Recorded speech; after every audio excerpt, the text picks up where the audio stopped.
shame I've been divorced 2 times over dumb shit. I'm ashamed my son call another nigga pops. Cause his mom still bitter, we didn't work it out.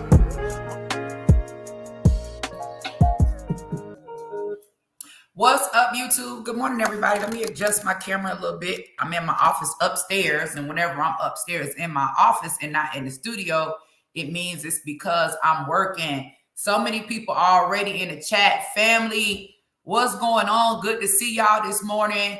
First of all, what y'all doing up this early? Because y'all know y'all got to be up this early to catch your girl, because I am a morning person.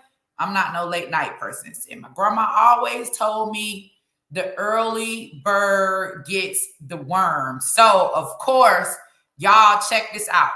The anti-Black American hate crime bill.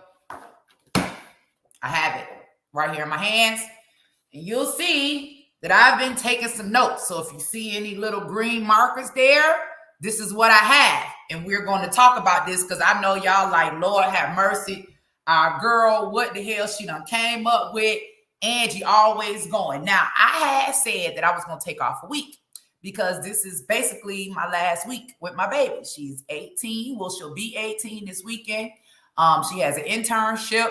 Shout out to her big sister, Aaliyah, who was always looking out for her. Her sister got her internship. So my baby is headed to Washington, D.C., y'all. Next week, she'll be gone. Then once she's done with her internship, she's going straight to college, and I don't know what I'm going to do. I got to find something to do with my time. So, of course, I'm going to be much, much more active in the community, much, much more active on calling on Congress to act on behalf of Black Americans. Now, I want to be clear this morning. First of all, we thank God for waking us up. We thank God for all of us being here, whether you thank God or not, whatever, whoever you or whatever you think. We're glad to be woke. We're glad to be amongst the land of the living. I said, what am I going to do when my baby leaves? Am I going to get more and more involved in activism? Am I going to travel? Am I going to write books? Am I going to sit down? What am I going to do?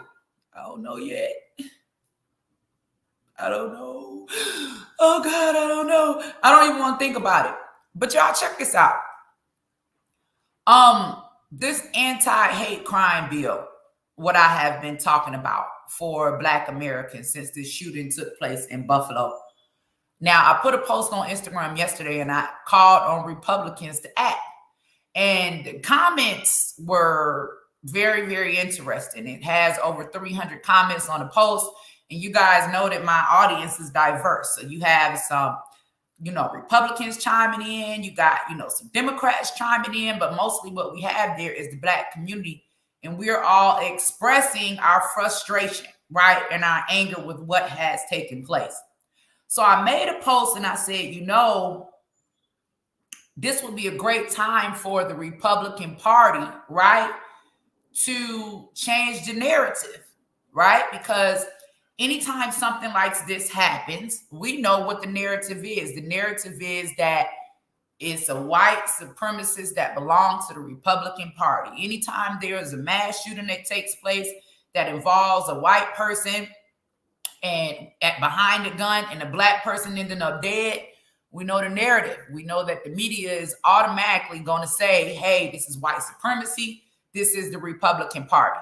I say, hey, this is the perfect chance because they always call on me for insight. Hey, Angela, what can we do? We want to, what's going on in the Black community? How's the Black community feeling? So if you want an opinion, an honest opinion, my advice to the Republican Party was to use this, right, as a chance to change that narrative, right? Like they can call you, racist Republicans all they want, but introduce legislation that protects Black life, right? Give us this same legislation that they gave the Asian Americans. Now, mind you, it was not a Republican who introduced this bill because everybody like, oh, why are Republicans getting blamed for everything? I wasn't blaming Republicans. I'm saying, hey, if y'all want to change the narrative, this is the perfect opportunity. This is the perfect opportunity for the Republican Party to step up and change the narrative. Now, if y'all don't want to jump on it, it ain't nothing I can do. But I'm not going to continue to get beat up by the Black community. trying to express to them the importance of us walking away from the Democrat Party, not to walk them to another party that won't stand for them when, need be. Now, it was an Asian Democrat that introduced this bill.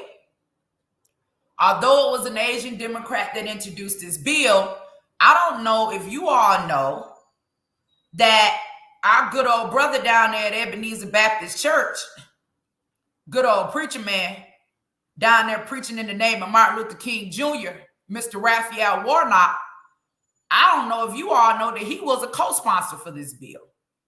Not only was he a co-sponsor for this bill, right? He also voted for it. This is, remember, the preacher that's tweeting on his platform that he's a pro-abortion pastor. So you're a pro-abortion pastor. You preaching death from the pulpit.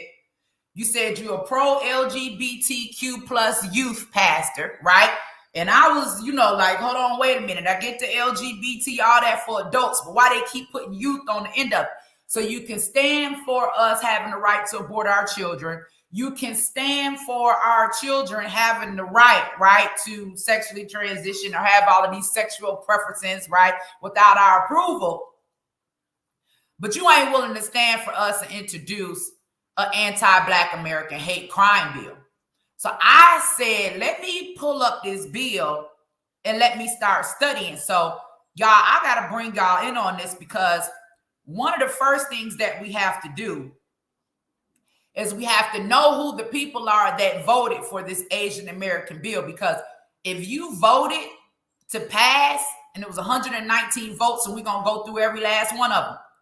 If you voted to pass this bill, then trust and believe, right, that we are going to be calling on you to stand for this same bill. If you don't, right, you let us know where you're from and what you're standing for. Now, not only was it Raphael Warnock down here in Georgia, you remember they got in Black Lives Matter. Oh, white people are racist. Oh, we got to stand up. Oh, we got to do something. Look what's going to happen to Black people. But John Ossoff right here in Georgia also was a co-sponsor of this bill and also voted for it. Now, first of all, what we're going to do, we're going to pull up this fact sheet from the whitehouse.gov. And we're going to talk about what action took place on behalf of the Asian American community when they endured this massive shooting. Now, I also got some good tea for y'all, right? I put up a post. I said, hey, guys, I said, where are our Asian American friends at that demanded we stood with them? And if you guys remember, or if you go Google right now, just put in Stop Asian Hate, and you pull up all of the signs and stuff and all of the pictures from the protest, you'll see that us Black Americans were on the front line holding up signs. Oh, Asian and Black unity. Oh, stop Asian hate. Because I keep telling y'all about trying to fight everybody else's fight but your own. Because now we see it's our turn. Ain't nobody standing for us. Ain't nobody got nothing to say. I ain't hearing nothing from Republicans. I ain't hearing nothing from Democrats. I ain't hearing nothing from these celebrities. And I did see Cardi B on David Letterman talking about why she an important voice in politics. She said because she an ex-stripper and she from the hood. I think you need to have more of a reason to be an important voice in politics besides your credentials just being an ex-stripper and from the hood, right? Although that may seem as something that's relatable to most people. But you need to be knowledgeable on politics, because I ain't heard a word from Cardi B about the shooting that took place in Buffalo after she advocated for Joe Biden. I ain't heard a word from Cardi B about what's going on with our children after she advocated for Joe Biden. I ain't heard a word from Cardi B about this legislation that they're putting forth to abort full-term babies, right? And I would believe that Cardi B would be against some of this stuff, seeing as though she's a new mother, just carried 2 full babies to term and had them, and I know that she loves her children. We have to be careful. So remember, Cardi B just did a whole thing on David Letterman about why she's an important voice in politics. It's more to the hood, baby, than just being a stripper. We need for you to be knowledgeable. And we also need for you to speak up, right? We need politicians that's willing to speak up for us, right? Whether it's their party or not. Like, don't sit up here and tell me, right, that I got to stand with a certain party, and y'all know how I am because I've been going off about the Democrats. We can no longer stand with the Democrats. So guess what? I'll be the same way about the Republicans. I love you, but you ain't got but one time to show me, right, that you ain't about this life. Don't think that I'm going to stand with you on everything and be a voice for you and advocate, no, we need to do this, we need to do that. But when it comes to my community and it comes to my people, everybody's silent, don't nobody have nothing to say. I'd rather be an independent.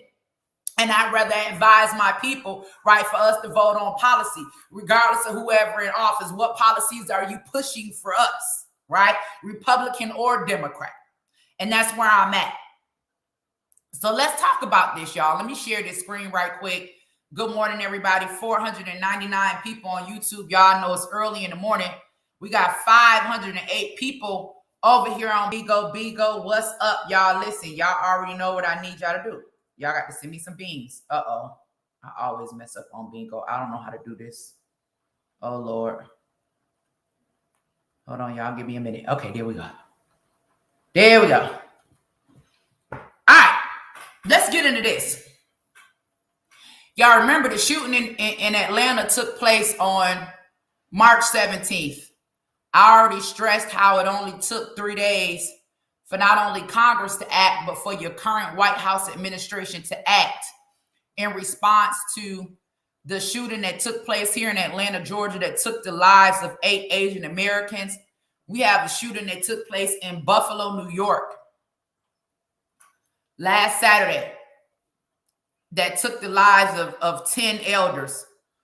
Let's look at how fast not only it took them to act, but let's look at how they acted. The first thing I'm going to pull up is a fact sheet from this current administration from the White House. Is listed on whitehouse.gov. And that's right. Somebody said P. Diddy, T.I., Killer Mike, Jay-Z. Where y'all at? Y'all know I like Killer Mike. I do. Because I feel like he one that, he say what he say or whatever, but he ain't no damn fool. I'm bothered that I don't see them talking about, right, what's happening and what's going on in Buffalo. I'm bothered that I ain't seen no benefit concert being put on to get the people in Buffalo, a grocery store. This New York. Ain't Cardi from New York? Ain't Jay-Z from New York? What's going on? I ain't heard nothing from D.L. Hewley. I ain't heard nothing from Roland Martin. I ain't heard nothing from Rashad Ritchie. Yeah, it's okay to say white supremacy, but why y'all not calling and demanding action? Check this out, y'all. This is a fact sheet from the White House. I need to share, and we need to talk about this before we get into what we're getting into. Let me make this real big on the screen so everybody can see it. Let's go. One of the first things we have to do is pay attention. We're paying attention to the date. This was March 30th. It didn't take them long at all to act on behalf of the Asian community. That shooting took place in Atlanta, March 17th. This is dated on March 30th, 2021. Fact sheet, okay? This is from the whitehouse.gov. President Biden announces additional actions to respond to anti-Asian violence, xenophobia, and bias. This is a statement from your president. Now, when we compare this statement that he made about the Asian Americans, somebody's asking for the cash app, let me make sure I put it up because y'all already know how they be hating on the kid. And I appreciate all the help and the support. There we go, right there. Cash app down at the bottom of the screen. Now, y'all know when he came to Buffalo, his statement didn't sound like this at all. When he came to Buffalo, his statement was all about, mental health, and we've got to make gun laws tougher due to COVID-19. His parents said that he was having mental health issues. All right. This is President Biden 2 days after the shooting took place here in Atlanta. Too many Asian Americans have been walking up and down the streets and worrying, waking up each morning the past year, feeling their safety. Now, he said waking up each morning the past year. I thought y'all said that black women was the reason Joe Biden got in office. I thought Black Lives Matter. I thought we've been waking up every morning when we happen to see another black man shot dead and be traumatized, right? By the news, by the media, social media, whatever. It only took a year. Forget all of the past trauma, right? That we had to go through every Black History Month. Them reminding us, right, of how we have been mistreated in this country, like it's all psychological, right? All of the pictures, all of the images, all of the slave movies.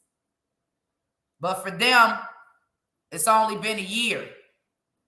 Waking up each morning the past year, feeling their safety and the safety of their loved ones are at stake. They've been attacked, blamed, scapegoated, and harassed. They've been verbally assaulted, physically assaulted, killed. The conversation we had today with the AAPI leaders and that we're having all across the country is that hate and violence often hide in plain sight, and it's often met with silence. That's been true throughout our history, but that has to change because our silence is complicity. We cannot be complicit. We have to speak out. We have to act. Joe Biden says he has to act on behalf of the Asian American community. Has to. I ain't making this up. I'm reading you what the man is saying. He said that he has to act on behalf of the Asian community. We have to act. I'm saying we got to act on behalf of the Black community. Don't nobody hear me. For some reason, it's falling on deaf ears. When it comes to Asian community, we got to act. Let's go. Across our nation, an outpouring of grief and outrage continues at the horrific violence and xenophobia perpetuated against Asian American communities, especially Asian American women and girls. Now, we get an executive order from the White House. It's about us dying, right, at the rate of 3 times more than white women when we giving birth to our children. Nothing to protect life. We get executive order. It's about how we got to have access to abortion, right? I don't see no executive order about protecting the Black women that's dying from childbirth that you care so much about. But I did see an executive order talking about how we're 3 times likely to die than white women. So you put something out like that out to the Black community from the White House. There is a reason why you've done that, right? You've done that because you want to make us feel less than.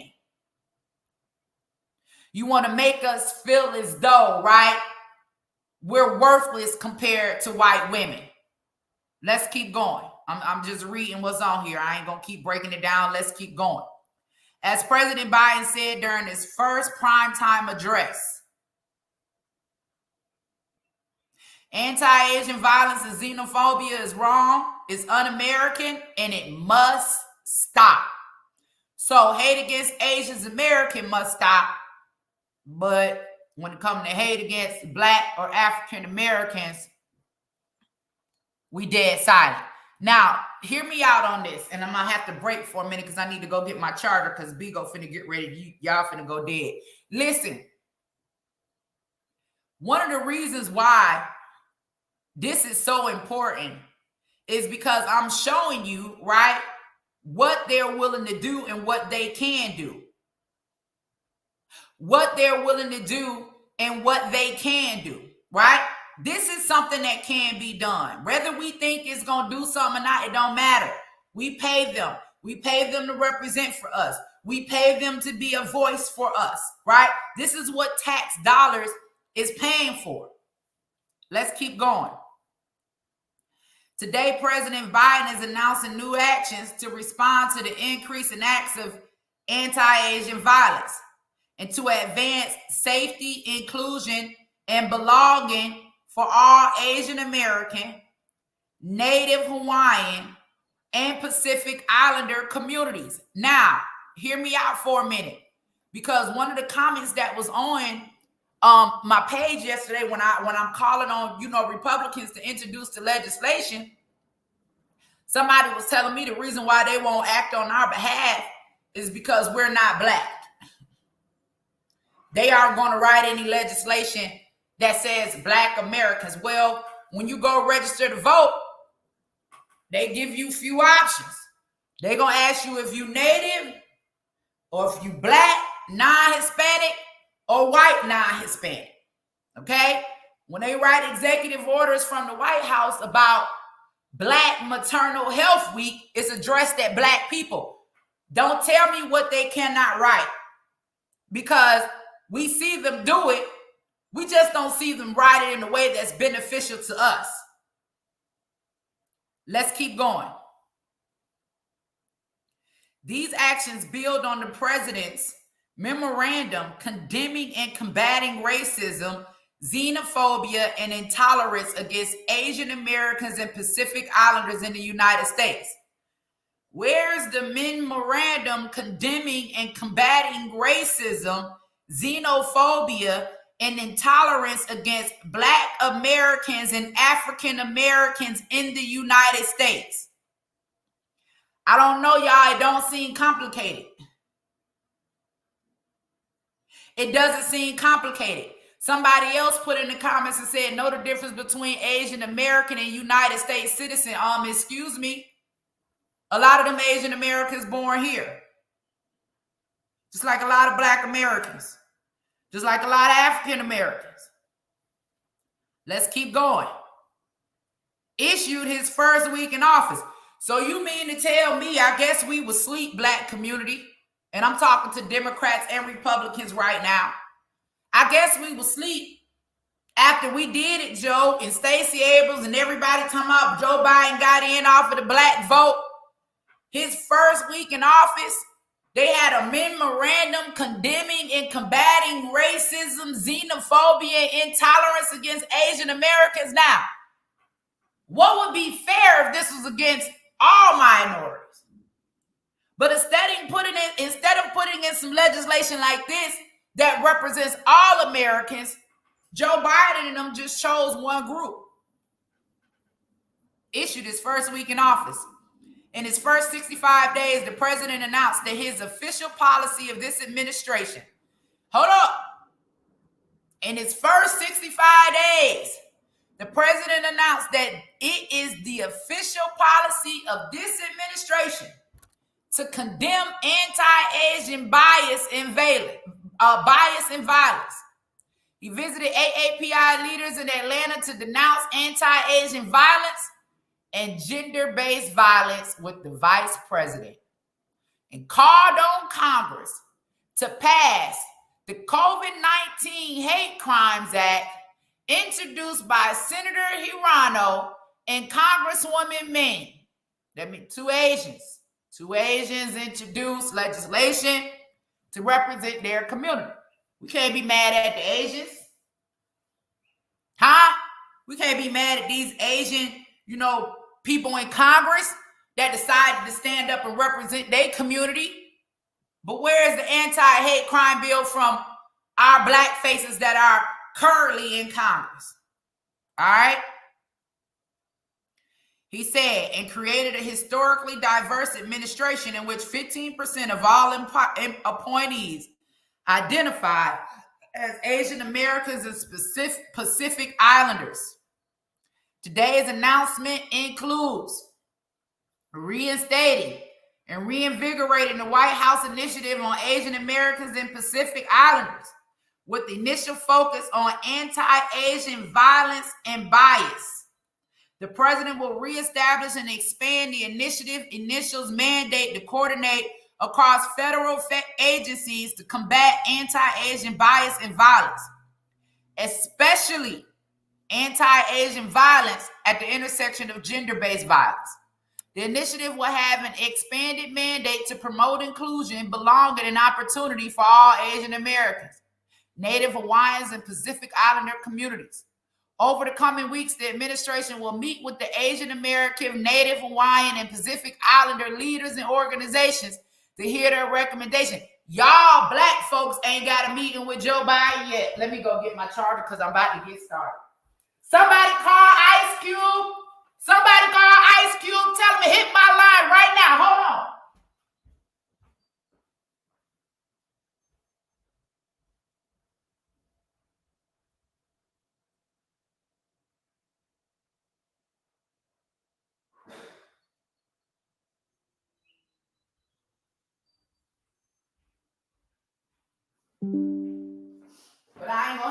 Ice Cube. I ain't gonna hear from Ice Cube. You know why I ain't gonna hear from Ice Cube?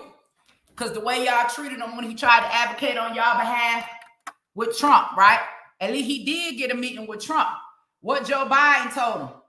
Joe Biden said, come holler at us after elections. It's almost 2-3 years after the election. Y'all still ain't heard from Joe Biden. We still can't get a meeting. All of the black people that was in office, that was fighting for criminal justice reform, that were not Trump supporters, but y'all was still up in there all in his face. Come on, man, don't make me call you out.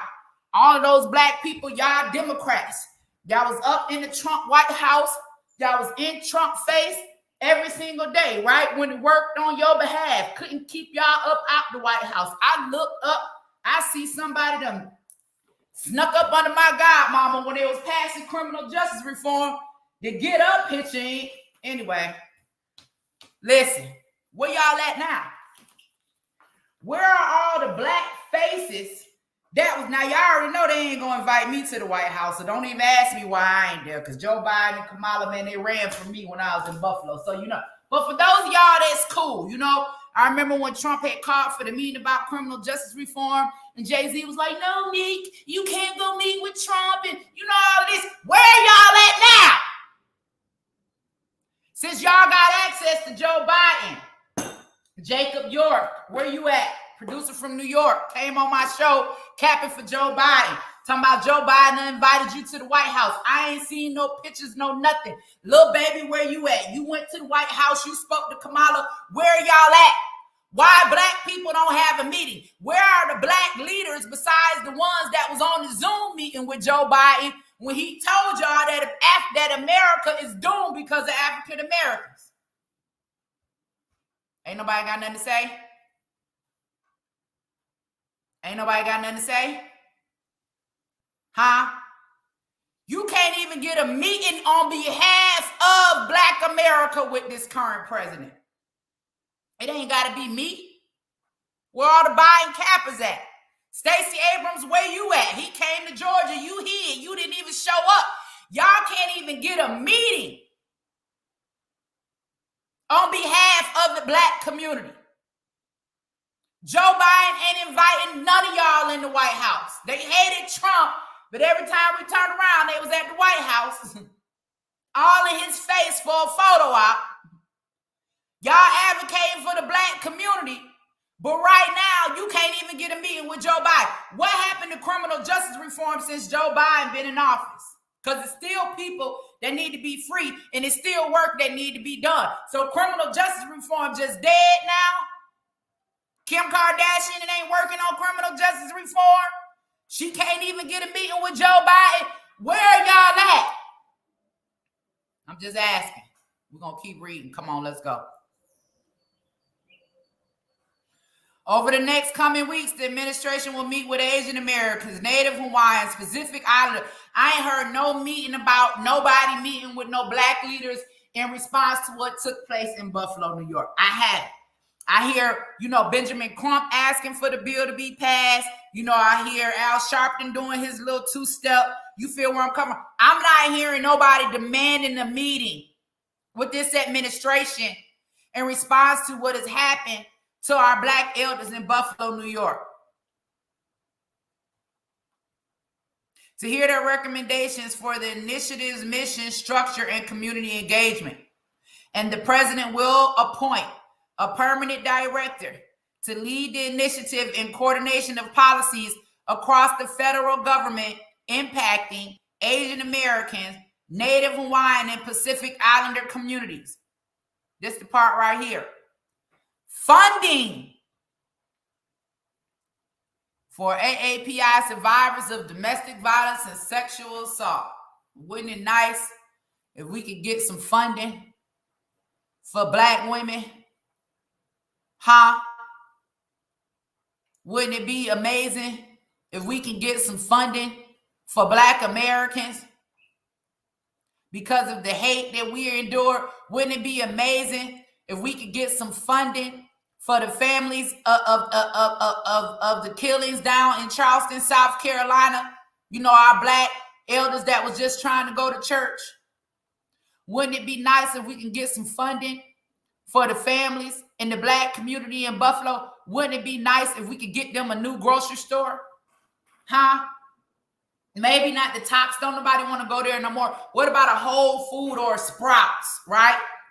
All right. I'm going to just keep going. The Department of Health and Human Services is allocated $49.5 million from the American Rescue Plan to a new grant program for community-based, culturally specific services and program for survivors of domestic violence and sexual assault who face additional barriers to services and safety, such as language access barriers. This program will expand services to domestic violence survivors. Only. ONLY.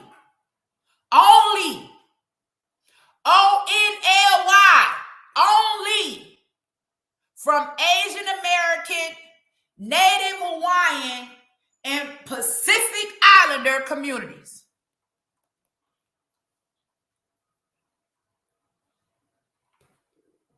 I'm over it. And let me tell you why I'm over it. And then I also got to share, right? I got to share a conversation with y'all because I put up a post. And in this post, I said, where are all our Asian friends at that demanded we stand with them? And I got a response. And I want to share this conversation I had with y'all. And I've asked this guy who's from the Asian community if he would come on the show. But hold on, I'm emailing something so I can pull it up for y'all. Hold on. Over it. You know. All right, let's go. Here we go. Over it.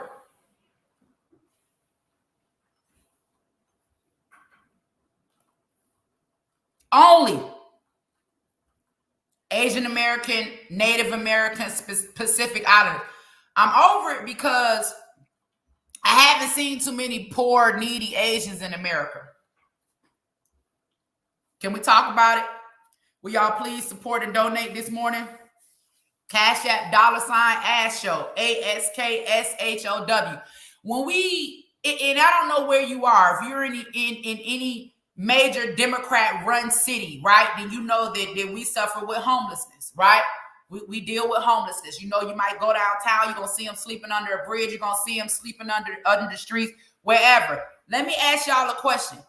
Have you seen any homeless Asians?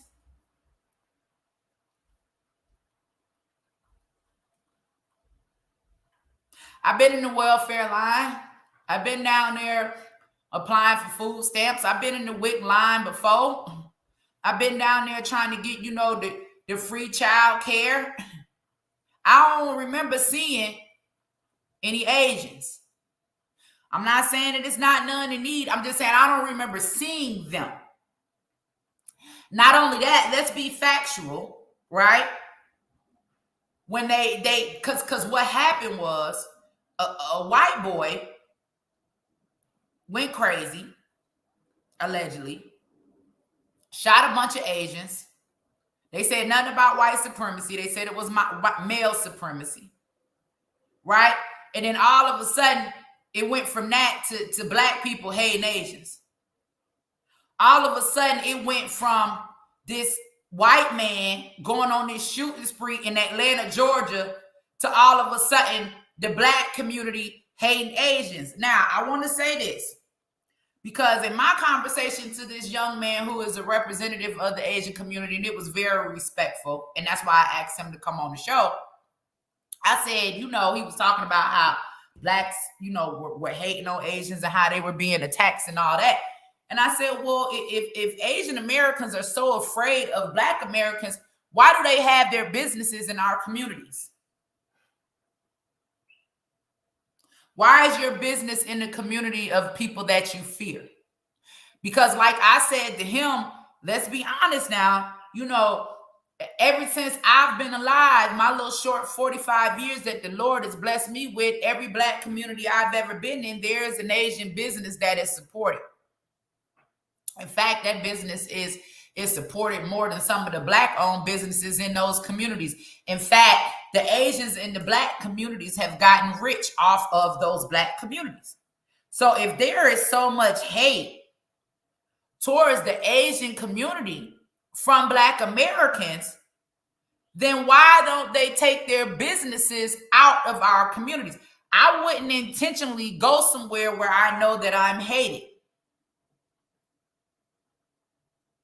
And he had to agree. Funding, I don't see any poor Asian communities in America. Yet our government sought the need to give them funding. Funding for Asian Americans, funding for sexually transitioning your children, they're going to pay for that. Funding for abortion, funding for Ukraine, funding for anything and everything except funding for what will uplift and empower Black life. Okay? Funding. $50 million in funding from the American Rescue Plan. And all I'm hearing is a bunch of conservatives, when I bring this up, talk about black on black crime and what black people do to each other. Like when we talk about a white boy going crazy and going into a community and killing a bunch of black people, the first thing they say, oh, well, black people kill each other all the time. Yeah, we know that. We trying to deal with that too. But I ain't seen no black boy really, and I'm just saying, y'all, I ain't seen no black boy, going to no white community and just kill no whole bunch of white people. I ain't seen him go into no grocery store and open fire on a bunch of white elders. I ain't seen him go into no, church and seen a black man open fire on a bunch of elders, right? They want to talk about what happened in Waukesha with the black man driving over the people in the parade. Yeah, that definitely was wrong. But that's what happens when black people, and I'm not making any excuses. I'm trying to help us all get understanding.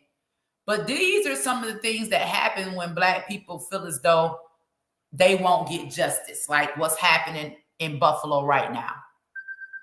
To see our elders murdered and to see, not only the president, but other people come out and try to blame it on mental health.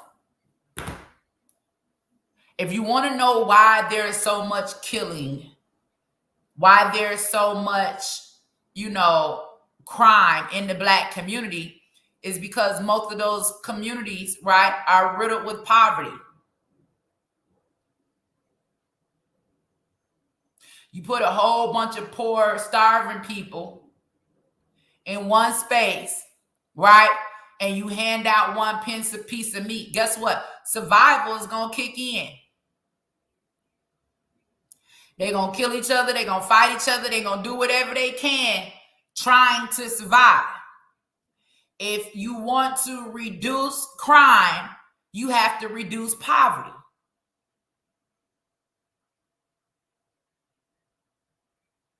I haven't seen too many poor Asians in America. This is what this current administration has done. I ain't even seen no Asians living in the projects.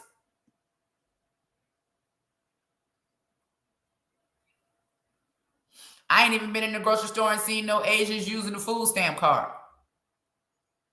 I'm not saying it doesn't happen. I'm sure there may be one or two. But what I have seen is the majority of Asian Americans that come to this country, they don't even need welfare because they giving grants and loans like the $450,000 that was offered to the illegal immigrants for crossing the border. If you are willing to empower another community or another group of people, right, for them to have a better life, what is the problem with empowering, right, Black Americans or the Black community so that they can have a better life? Don't talk to me about the crime. Don't talk to me about any of that if you aren't willing to do something, right, to change that. Now, let's keep going. I want y'all to go look up this fact sheet, right? So y'all can finish reading through all this. We're not going to take too much time to continue reading through this, but I need to make sure y'all see the hook. The hook is when COVID-19 hit, they blamed it on us.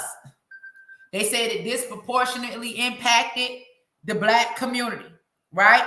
They didn't want us in their stores without a mask on, looking at us like we was dirty, looking down at us like we was nasty. And don't forget, when we go in their restaurants, we can't use the seasoning salt unless it's attached to a chain, okay? I said once before, and I'm not saying all Asian Americans, but I have to be honest.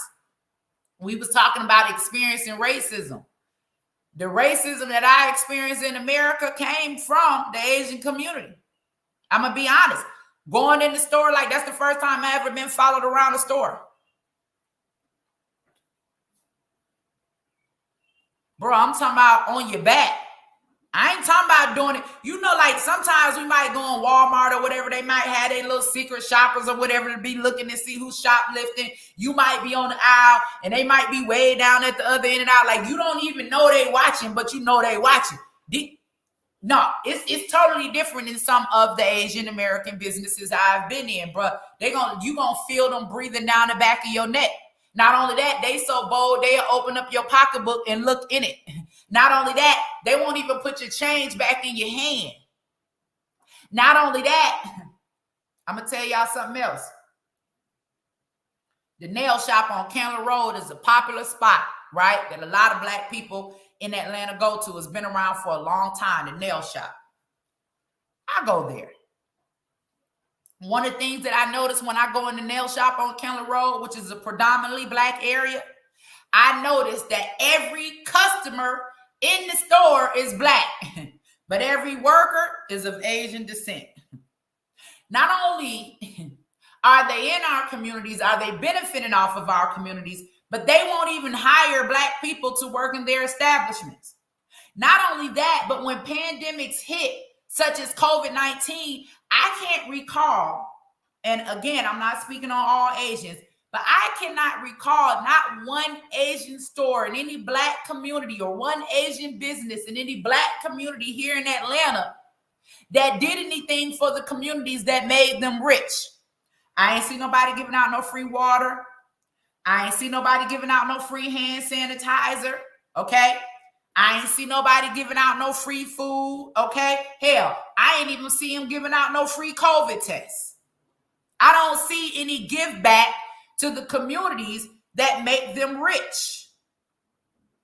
So it was a fair question when I said, where are our Asian friends that demanded we stand with them? Now, let's keep going. I need to go back to this for a minute. I'm going to remove this and I'm going to kick this out of the screen.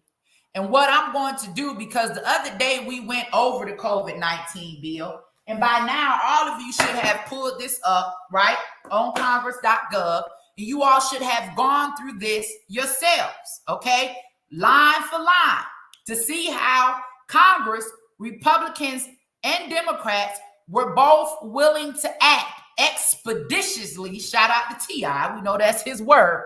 Expeditiously. T.I., where you at, bro?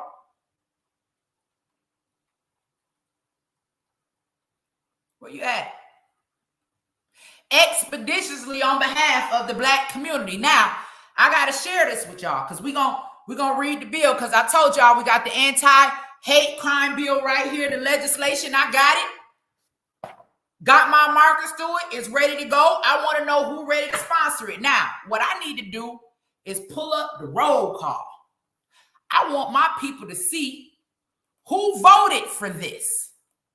Who voted to give Asian Americans not only $50 million in rescue funds, right, but an anti-hate crime bill specifically for them after COVID-19 was passed? Who voted? Who sponsored it? Who voted for it? Come on, let's go.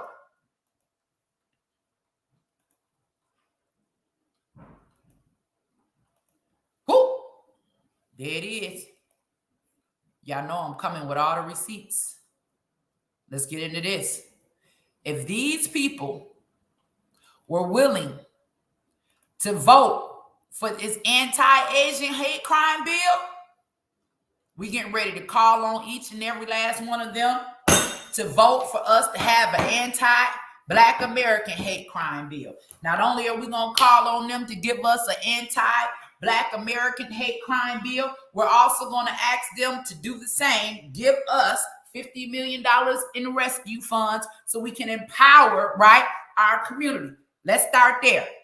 Who voted for it? When I call out your state, all you got to do is holler. Let's go. We're going to start with Alabama.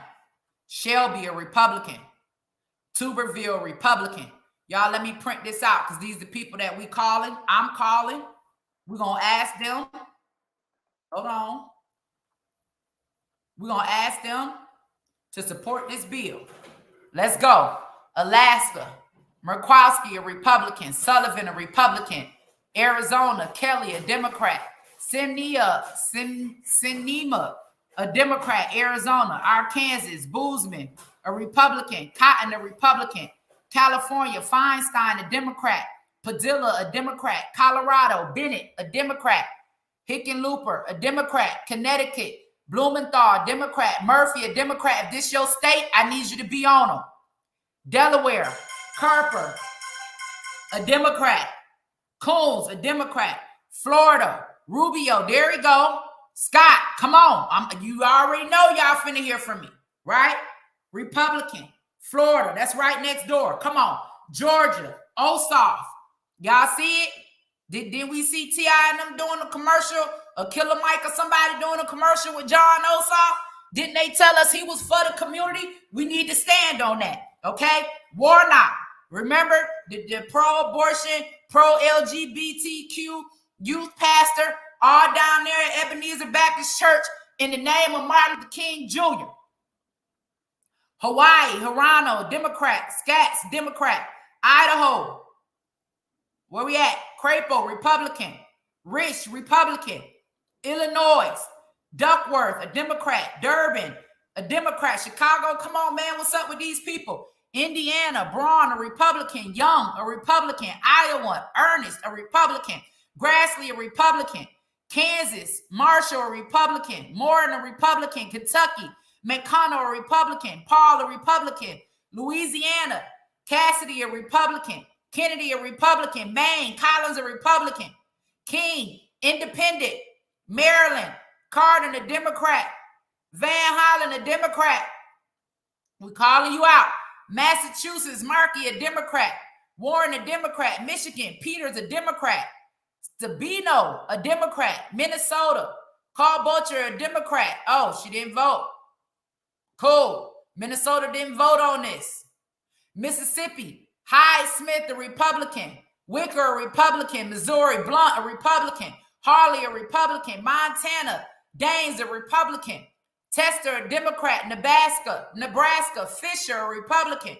Sass, a Republican. Nevada, Cortez Masto, a Democrat. Rosen, a Democrat. New Hampshire, Hassan, a Democrat. Shaheen, a Democrat. New Jersey, look who here, y'all. Your boy, Cory Booker. Let me come back over here to StreamYard so I can look at the comments right quick. Cory Booker. Oh, Black Lives Matter. Oh, white people, they're all supremacists. Oh, the white Republicans. Oh, they hate us. Cory Booker, remember he was going to put, an office in the White House to advocate for abortion. Cory Booker, remember, cried when Ketanji Jackson Brown. This is the example. This is the example of white supremacy in our country. This is the example of how white supremacists treat black women and why the hell she married to a white man. I don't know. I'm just asking. Speaking of that, y'all know that she was getting married to her longtime white boyfriend. But I thought they said that white people was racist. Why all these people marrying white? Y'all keep telling us white people don't like us. White people hate us. They racist. But all y'all married to white people. I ain't figured that one out yet. Telling us not to like white people, but y'all love them. All right, let's keep going. Cory Booker, not only did Cory Booker vote for this anti-Asian hate crime bill, Cory Booker is also a sponsor. I don't know if y'all hear me. I don't know if y'all hear me. Cory Booker, our champion, our Black Lives Matter. They dead silent on what happened to our people in Buffalo. Come on, let's keep going down this list. We need to know who these people are. We calling on these people. I'm getting ready to start a movement. Playtime is over with. Where did we leave off at? We up there in New Jersey. Our boy Cory Booker, Menendez, a Democrat. New Mexico, Heinrich, Democrat. Lou John, Democrat. New York, Gillibrand, Democrat. Schumer, old Chuck Schumer. Oh, white Republicans are racist.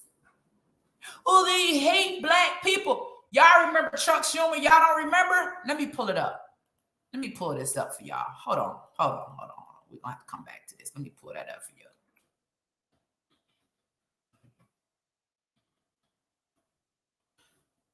Let me pull this up. Here we go.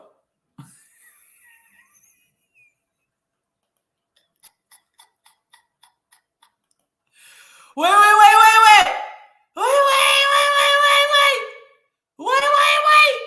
Oh, y'all remember Chuck Schumer? Hold on, let me turn Bigo around so they can see this. Y'all remember Chuck Schumer? Let me come out of this for a minute. Hold on, let me come out of this for a minute. Y'all know Chuck Schumer. Oh!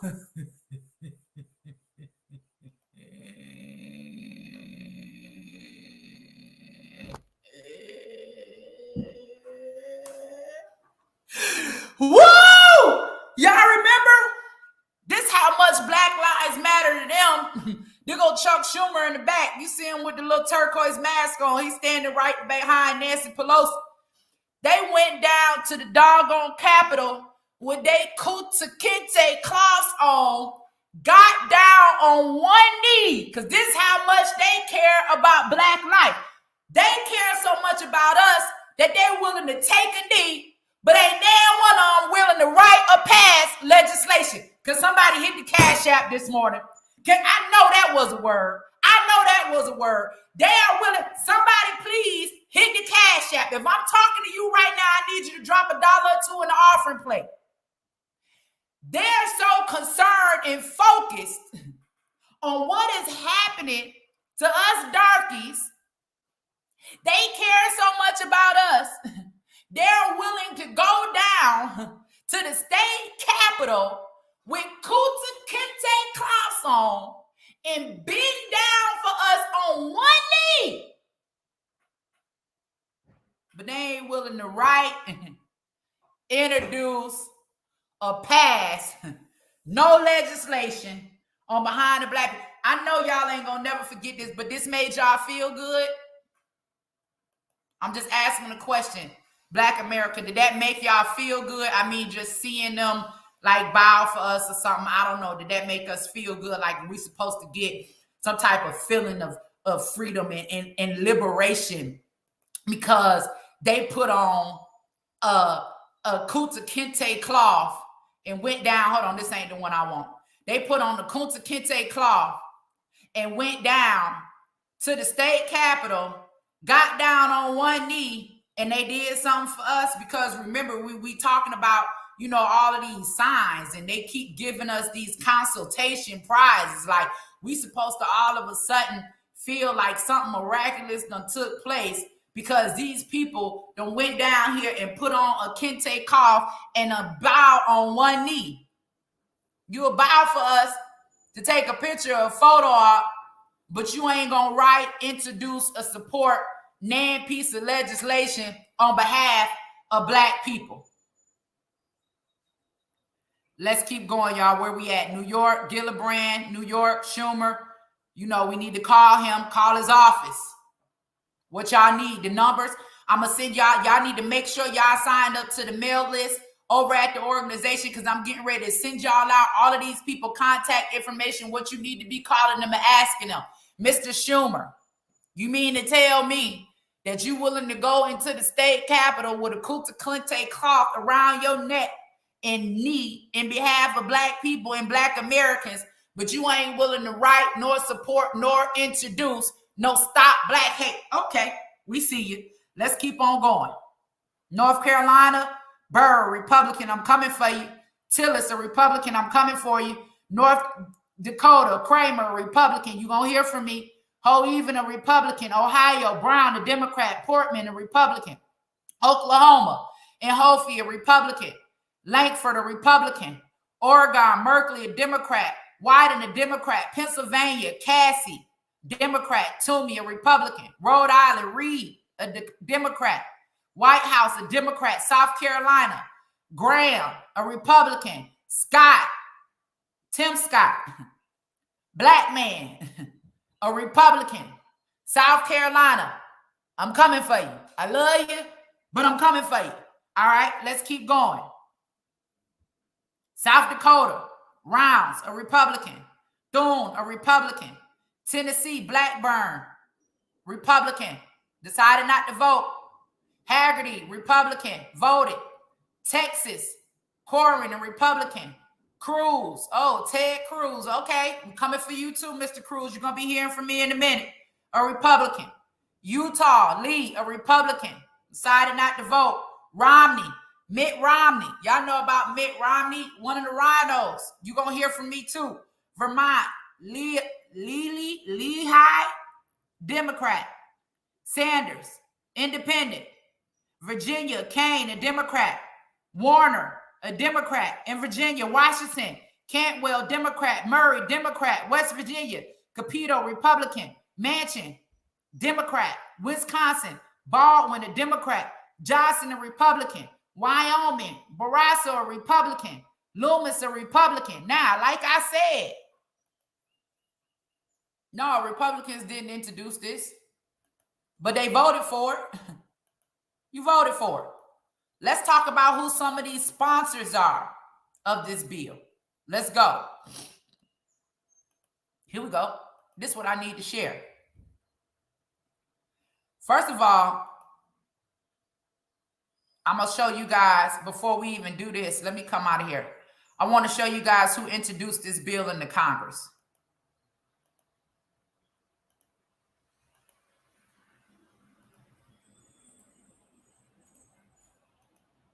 This is who introduced the bill into Congress. We're not mad at her. We ain't mad at her. She did what she was supposed to do. This is why her people voted her in. They said, we want somebody that's going to be a voice, right? That's going to advocate for us. We need somebody that looks like us, that represents us, that will act on behalf of us. And this is exactly what she did. She wrote this legislation and introduced this legislation not even 3 days after the Asian Americans were murdered here in Atlanta. This is an Asian member of Congress. She did what she was supposed to do. The problem is, where are the black people at advocating for us? Instead of black people saying, hey, wait a minute, you know, we need to get us an anti-hate crime black bill. You know, maybe we can stand together. Or maybe since this movement took place and we saw all of these signs saying, hey, blacks and Asians stand together to stop the hate, then why not, when she came to you, Senator, you know, Cory Booker or John Ossoff or Raphael Warnock, why didn't y'all say then, hey, you know what? This is great. We stand with y'all. But let's make this happen for black Americans and Asians. We didn't hear that. We didn't get that, right? Shout out to Miss Hirano for doing what you're supposed to do on behalf of the people that elected you. This is not anything to bash you. We can't get mad. But what we can get upset about is that we don't have anyone in office that's standing or representing for us. So instead of, right, our people that we voted in, that's supposed to be a voice for us, instead of the people, right, that the hip hop community told us, right, to vote for, saying because Black Lives Matter, remember it was all about, you know, vote or die, right? Vote like our life depend on it. Instead of them writing legislation for us, they sponsoring legislation for the Asian community. Now, it ain't nothing wrong with you sponsoring legislation for the Asian community because nobody deserves to be hated. But why, when you read in this legislation, did it not dawn in your brain that Black Americans need this same protection, that Black Americans deserve right for their communities to also be empowered? How is it that you read through this bill, and I done read through it, and I done rewrote it myself? But how, and listen, ain't even in Congress, but how is it that reading this bill and you hear everything they say about Asian Americans and the hate, why did it not dawn in your mind not one time to stand or submit some legislation on behalf of your own people? Now, it don't stop y'all from talking about our suffrage when you want to vote. It don't stop y'all from talking about how we've been mistreated. It don't stop y'all from making us hate damn near every white person in America when it comes to getting your vote. What stopped y'all from acting on our behalf? This should have been a clear sign.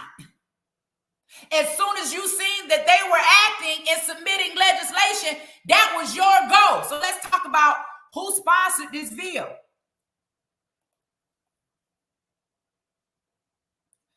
Senator Tammy Duckworth. Tammy Duckworth is a Democrat out of Illinois. She sponsored this bill. Senator Richard Blumenthal is a Democrat out of Connecticut. Listen, y'all, look at the dates. The shooting took place on the 17th. They sponsored these bills on the 23rd. That ain't even 5 days later. It took them to act on behalf of the Asian community. Senator Cory A. Booker, New Jersey. Damn, it's been 9 days now since our Black elders were shot in New York. Booker, where you at? Like, I need to get more from these Black Democrats besides us aborting our children. Like, y'all, I'm serious. I'm over it. I don't care where y'all at on the issue, whether you pro-choice or pro-life, that's your business. But you know that we deserve more than just the right to abort our children. Y'all do know that, right? Can y'all let me know in the comments whether you're pro-life or pro-choice, that you at least standing with me on that one issue? Be going YouTube. Can y'all let me know, y'all standing with me on the issue that we deserve more than free abortion? If you want to have abortion, that's your business. But we deserve more from this Congress, from this administration, than giving us the right to kill our children now. Because y'all know how I am about our babies. Hell, I wouldn't listen. I don't care what community you from. Y'all talking about some babies born gay, the LGBTQ, well, they're aborting gay babies. Come on now. Hey, life has to be born. Whether it's black, white, gay, straight, rich or poor, life has to be born. So one of the things that we're going to agree on, because we are not going to agree when it comes to pro-life or pro-choice, but one of the things that we can agree on is we deserve more as a people, as a community, from our government than just free abortion. We can stand on that. Okay, so that is my issue with a lot of the people that are in Congress right now, because the only thing you advocating for us is for us to abort our babies. They ain't advocating for school choice. Like, that's gone out the window. They ain't advocating for our communities to be empowered. Everything that they talking about now is about our children being gay or our babies being aborted. Y'all gonna have to get up off our babies and our children. Like, find another route. This ain't working. And you're losing the black community. Whether you believe it or not, you're losing them. I don't care what the media says to you. You are losing the black community with that. So y'all just keep on going with that. See where that gets you. All right. Senator Maria Cantwell, Washington, another Democrat sponsored this bill. Senator Richard Durbin, Illinois. Come on now. Senator Dianne Feinstein. Y'all know who that is. Y'all don't get me started. I'm going to be nice this morning. Senator Tim Kaine, Democrat out of Virginia. Senator Amy Klobuchar, Democrat out of Minnesota. Senator Edward Markey, Democrat out of Massachusetts. Senator Robert Menendez, a Democrat out of New Jersey. Senator Patty Murray, a Democrat out of Washington. Senator Alex Padilla, Democrat out of California. Senator Jackie Rosen, Democrat out of Nevada. Senator Chris Van Hollen, a Democrat out of Maryland. Senator Mark Warner, Democrat, Virginia. Senator Sherrod Brown, Democrat, Ohio. Senator Catherine Cortez Masto, Democrat, Nevada. Senator Christine Gillibrand, Democrat, New York. Senator Patrick Lee, Democrat, Vermont. Senator Jeff Merkley, Democrat, Oregon. The good old preacher man down there at Martin Luther King Ebenezer Baptist Church. Senator Raphael Warnock, Georgia. Senator Elizabeth Warren, Democrat, Massachusetts. Sheldon Whitehouse, Democrat. Ron Wyden, Democrat. Bernard Sanders, Independent, Vermont. Benjamin Cardin, Democrat. Jack Reed, Democrat. Gary Peters, Democrat. Tammy Baldwin, Democrat, Wisconsin. Debbie Stabenow, Democrat, Michigan. Janine, Democrat, New Hampshire. Mark Kelly, Democrat, Arizona. Michael Bennett, Democrat, Colorado. Thomas Carper, Democrat, Delaware. Robert Casey, Democrat, Pennsylvania. Christopher Coons, Democrat. Ben Lujan, Democrat. Tina Smith, Minnesota, Democrat. Christopher Murphy, Democrat, Connecticut. Martin Heinrich, Democrat, New Mexico. John Tester, Democrat, Montana. Charles Schumer, Democrat, New York. John Ossoff. Killer Mike, where you at? I'm going to call Killer Mike today. Got his number in my phone. I'm going to call my brother. He probably won't answer. But I'm going to call him. If he don't answer, I'm going to text him. I'm going to say, bro, you know you stood with John Ossoff. Do you know he sponsored the anti-Asian American hate crime bill? Do you think y'all could call him and we can get a meeting about him introducing the anti-black hate crime bill in the legislature? Like, I don't care who do it. Just get it done. Okay. I'm sorry. All right. Angus King, Independent, Mexico, New Mexico. Listen, y'all. This is the thing. Maine, I'm sorry. The sponsors of this bill are all Democrats. Even though we went over the Republicans that voted for it, the sponsors for this bill are all Democrats. So we have a Democrat Party, right, that is constantly pushing, right, an initiative and an agenda that says we're to hate white supremacy because of the suffrage and all of these suppression that's happening with Black life. But none of these Democrats, right, who supposedly represent us have thought to introduce or sponsor a bill that would empower, uplift, or protect Black life. However, they sponsored and introduced a bill that empowered and protected, right, Asian life in Asian communities, right, after only 1 year because of COVID-19.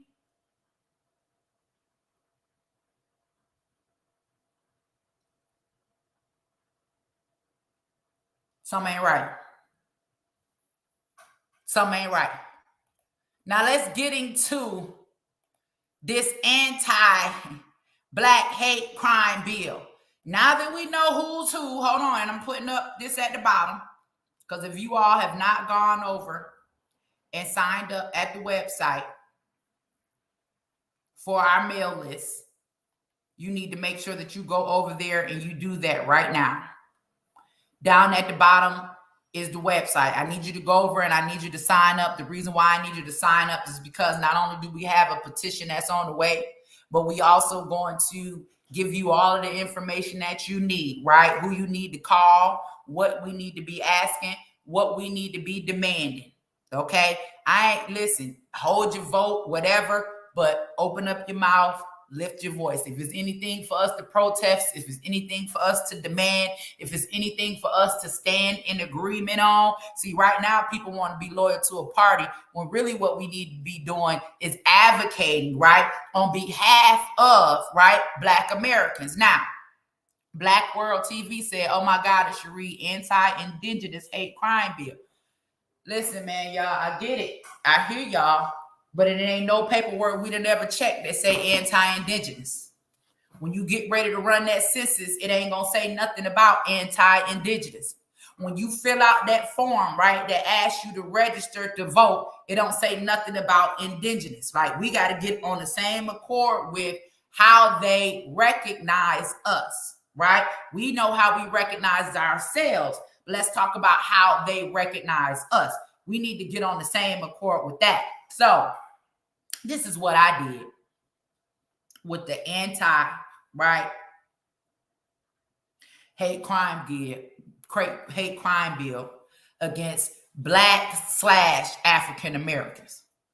All I did was printed out the COVID-19 hate crime bill, and everywhere you see Asian American or Pacific Islander, I just crossed it out and I put in Black/African American. Y'all remember we was going over the bill the other day, and the bill said, after COVID-19, in midst of this alarming surge in anti-Asian hate crimes, I just changed it. In the midst of this alarming surge in Black/African American hate crimes, an incident, a shooter murdered the following 10 people in Buffalo, New York. It says of whom were 7 women and 6 were Asian descent. So a shooter murdered 10 people in Atlanta, Georgia, who were all of Black/African American descent, right? And look, it had their names on there. So I just went through, right? And I put in the names of our people that were murdered, right? Because it's all the same thing, right? So where they put Exoji Tan, I put Aaron Salter Jr. Where they put Dayu Fung, I put Ruth Whitfield. Where they put Delania Ashley, I put Pearl Young. Where Paul Andrew Michael's name was, I put Catherine Massey. Where Soon Chum Park's name was, I put Robert Dury. Where Hai Jung Grant name was, I put Hayward Patterson. Where Sunitcha Kin name was, I put Celestine Cheney. Where Young AU name was, I put Andre McNeil, right? And then I even had to add some more because it wasn't enough. But if those aren't enough names and we could talk about some of the traumatizing things, let's add the elders that were murdered down there in Charleston, South Carolina with Dylan Roof. If that ain't enough, put Martin on here, Martin Luther King, add Malcolm X. If that ain't enough, put the names of all the black men, unarmed black men that were murdered by the police. How difficult can it be? I got it right here. So I've rewritten this. I've gone in, I've edited it, right? To reflect, right? The pain and suffrage of black Americans in this country dating back 400 years. Now, I know the Asian American community, right, was granted provisions after only 11 months, but I got a bill right here that entails the pain and suffrage of black Americans dating back 400 years. Now, I can't call on, Senator, Hibinero to, introduce this legislation on behalf of the black community. But I can call on Senator Tim Scott. I should be able to call on Senator Cory Booker. I should be able to call on John Ossoff. In fact, Killer Mike, that's your boy. I'm going to let you handle that, right? Raphael Warnock, I don't know. That's the preacher down there at Ebenezer Baptist Church. I can't call my godmama because they don't like my godmama because she rolled with Trump. I don't know. Maybe I can pick up the phone and call Bernice. I don't know. Tamika Mallory, I don't know. You super cool with Bernice. They let you come to the King Center, and disrespect my godmama who's a member of the King family. I don't know, Tamika. Maybe you can pick up your phone and call Bernice. And maybe Bernice can call Raphael Warnock. And maybe they can ask Mr. Raphael Warnock if he would write and introduce legislation, right? Just like the COVID-19 hate crime bill, but one that's directed towards black Americans. I don't know. How can we make this happen? Huh? I don't know. T.I. Jeezy, y'all connected to Joe Biden. We remember all of the pictures floating all over. Diddy? I don't know. Travian? I don't know. Y'all said we were going to vote or die. Jay-Z, anybody. And I'm scared of Jay-Z. I don't fool with Jay-Z. Like, please don't send, the witches and the satanic people and all of that after me. I'll try not to get in y'all business. I don't speak too much on that because I know what y'all got going on. But at the end of the day, this is about black people. I do believe, right, regardless of what y'all into, what y'all got going on, I do believe y'all care about black people. I do believe that. I do believe that Jay-Z and Beyonce have some care in their hearts, for black people. Meek Mill, where you at, bro? Where you at? I don't know. Y'all pick up the phone, call your people. We need a meeting. Look, Ice Cube, I'm sorry for what the black community did to you when you were trying to advocate on our behalf. I know it all too well. Somebody have Ice Cube hit my line, connect me with Ice Cube. I don't know. Can we get a meeting? The anti-black American hate crime bill, it has to pass. This is a bipartisan issue. This ain't about us, calling on one particular party. I'm doing my part, right? Because yes, I am a registered Republican. Yes, I do have connects within the Republican Party.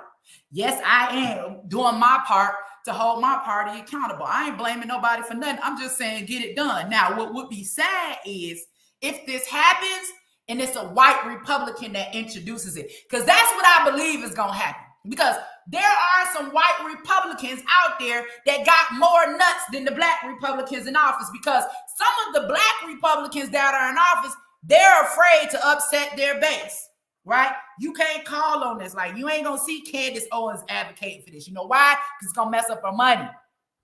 Because, some of them white racists that are actually inside the Republican Party, they're going to get mad.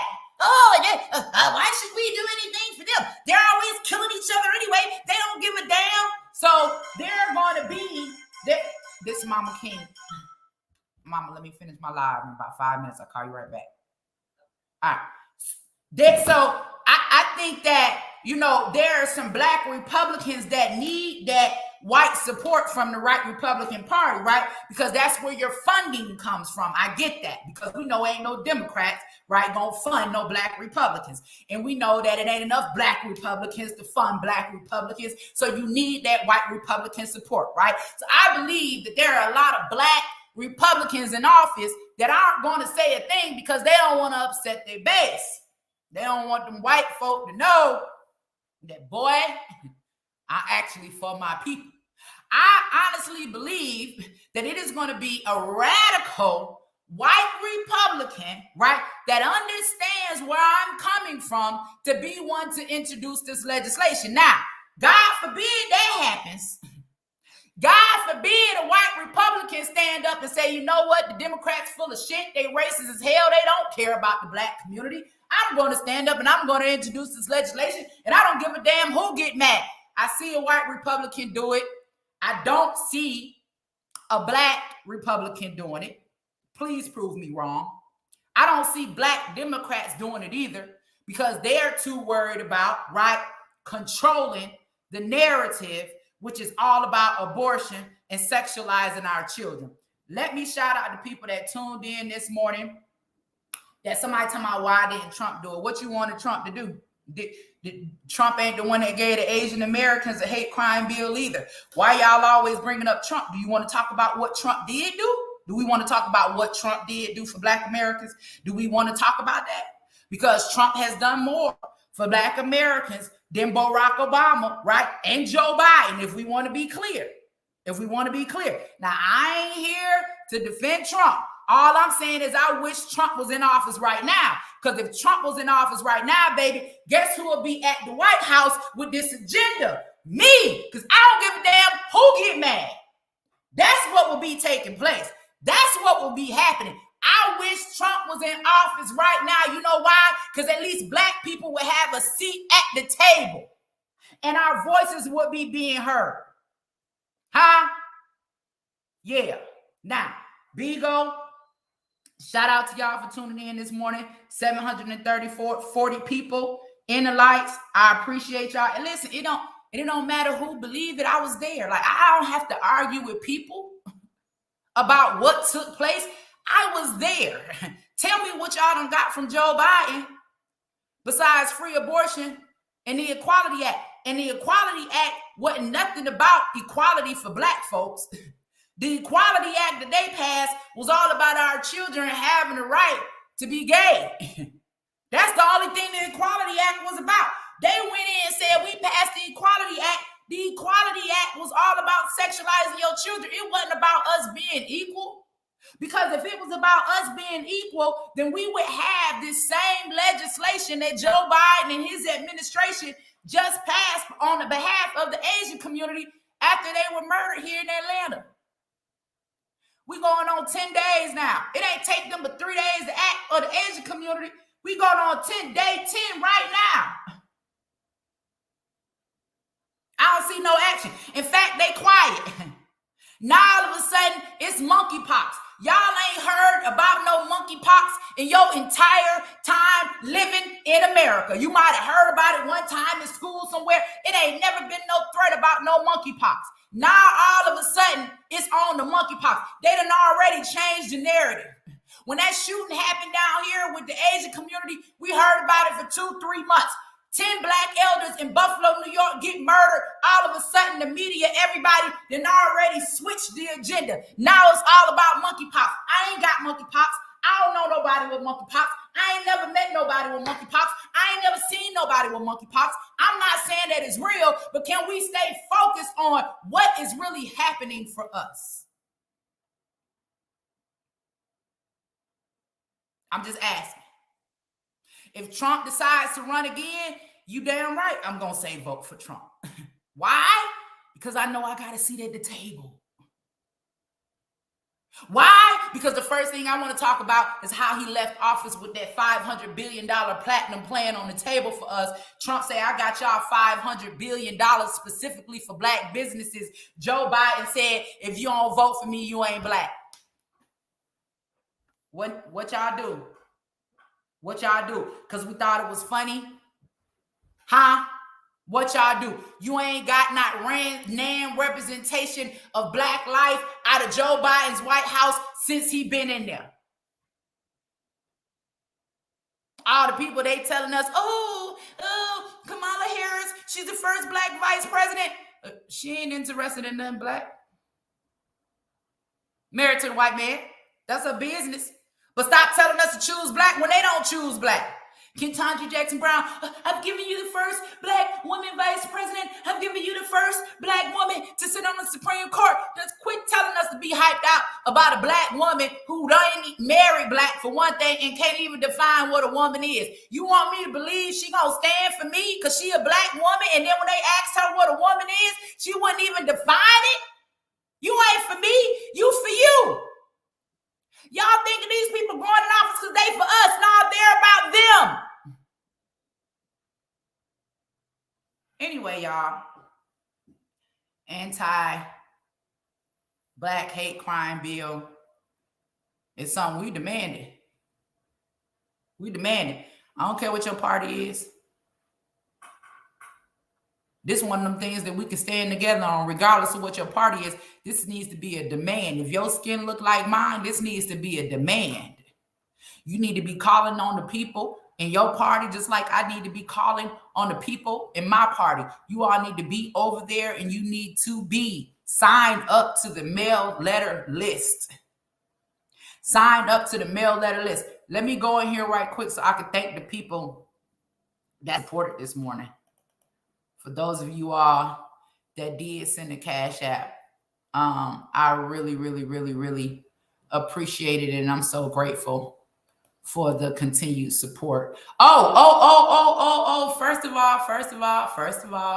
all, let me say, we are officially signed with B100 Radio, y'all. The Ask Morning Show is officially signed with B100 Radio. Look for the Ask Morning Show coming to you every single morning, Monday through Friday, 6 to 10. 6 to 10. Let me thank those people who supported this morning. Much love to you all. Let me just shout you out right quick. Amanda, thank you. El Fitzgerald, thank you. Rashid Black, Corey, Dwayne, Roberts. What is this? Dominic. I know people don't pronounce that right often. Dominic, thank you. Change is good. Renee, Development 444, Monique Williams, Sharon Bell, Christian, Janae Alexander, Chantel Bender, Alicia Berry, Robert J, Miss Deborah, Flowers, Germ, Ramona Wilson. Thank you so much, baby. Plain Jane, Kyriana Wheeler. Thank you, babe. Kim Smith. Let's go. Darth Low IQ. Thank you, baby. You always support. Sandra Santos. Chrissy, shout out to you this morning. TKBT, shout out to you. Josiah, shout out to you. Sandra, shout out to you. Tisha Webster, thank you so much. Tina, Yolanda Terry. Listen, let me ask y'all a question. I want to drop the link right quick. I just do. I want to spend about 15 minutes. I want to drop the link. I want to hear from other people in our community. Let me drop this right quick. There you go. I want to hear from y'all because I know me, sometimes y'all know I get in my feelings, right? And I go on and on and on. And I don't never hush talking about how I feel because I have personal connections. But I want to hear from you all, regardless of what your party is, regardless of what your demographic is, regardless how you identify or any of that. I want to hear from you. Right? I want to hear from you about how you feel in regards to what's going on and why this anti-hate crime bill has not been passed. Now, let me put this comment up. Jacob Bleeder, because you will have a seat with Trump, listen to you sell out. Look, bro, one thing about me, bro, I ain't gonna never lie about where I'm at and where I stand. And that's what y'all need more of. Y'all need more politicians that's willing to be honest with you about who they are, where they stand, and what they stand on. Because see, you will have a lot of people say, oh, I'm a Democrat. Oh, vote for me. Oh, I would never stand with Trump, and then get in office and they voting for Asians. And then get in office and they voting for our black babies to be aborted, right? I don't care how people feel about Trump, because when we talk about the facts, right? When we talk about the facts about what president has acted and what president has actually pushed and signed legislation, executive orders, right, that benefit us, when we compare the facts, right, to the feelings, because some of y'all need to just get out y'all feelings. So, like right now, if I say, oh, I'm a Democrat, go Joe Biden, I'll be on SNL, I'll be on David Letterman, I'll be on CNN, I'll be on MSNBC, I'll probably be on Fox, I'll probably be right on everything, right? Somebody said, Cooper Goddess, come on and talk to me. You said Trump held black people back. Yo, she said Trump helped black people. Research it. That's right. Right? That's right. Let's talk about it. Let's talk about it. When we compare facts to feelings, then we got to move with the facts. We got to stop being in our feelings. Why wouldn't I work with the person that told me that they will act? Why wouldn't I work with the person, right? I do have a code. I do have a code. My code is honesty. I don't think you respect it. Why wouldn't I work with a person that I've already worked with before that I know will listen and will act? Y'all can't even get a meeting with Joe Biden. If you telling me if they run again and it's Donald Trump versus Hillary Clinton or Joe Biden who I'm voting for, why wouldn't I vote for Trump?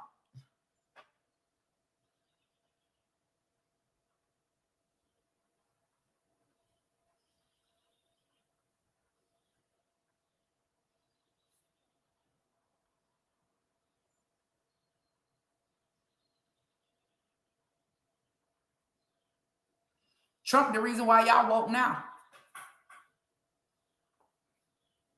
Trump, the reason why we woke now. Come on, man. I told y'all that 2020 election, that was the election of 2020 vision. Tanya White in the stream.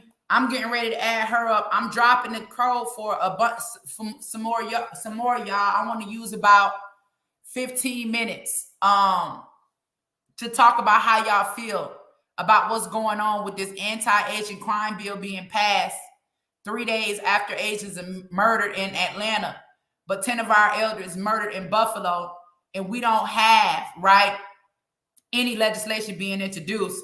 I'm adding Tanya White to the stream. Talk to us about your feelings this morning. Good morning, Angela. Morning. Good morning, chat. I feel so privileged to have this opportunity to talk to you. I really, really appreciate you as a Black woman standing up for Black people. And it's amazing what you do. It's amazing.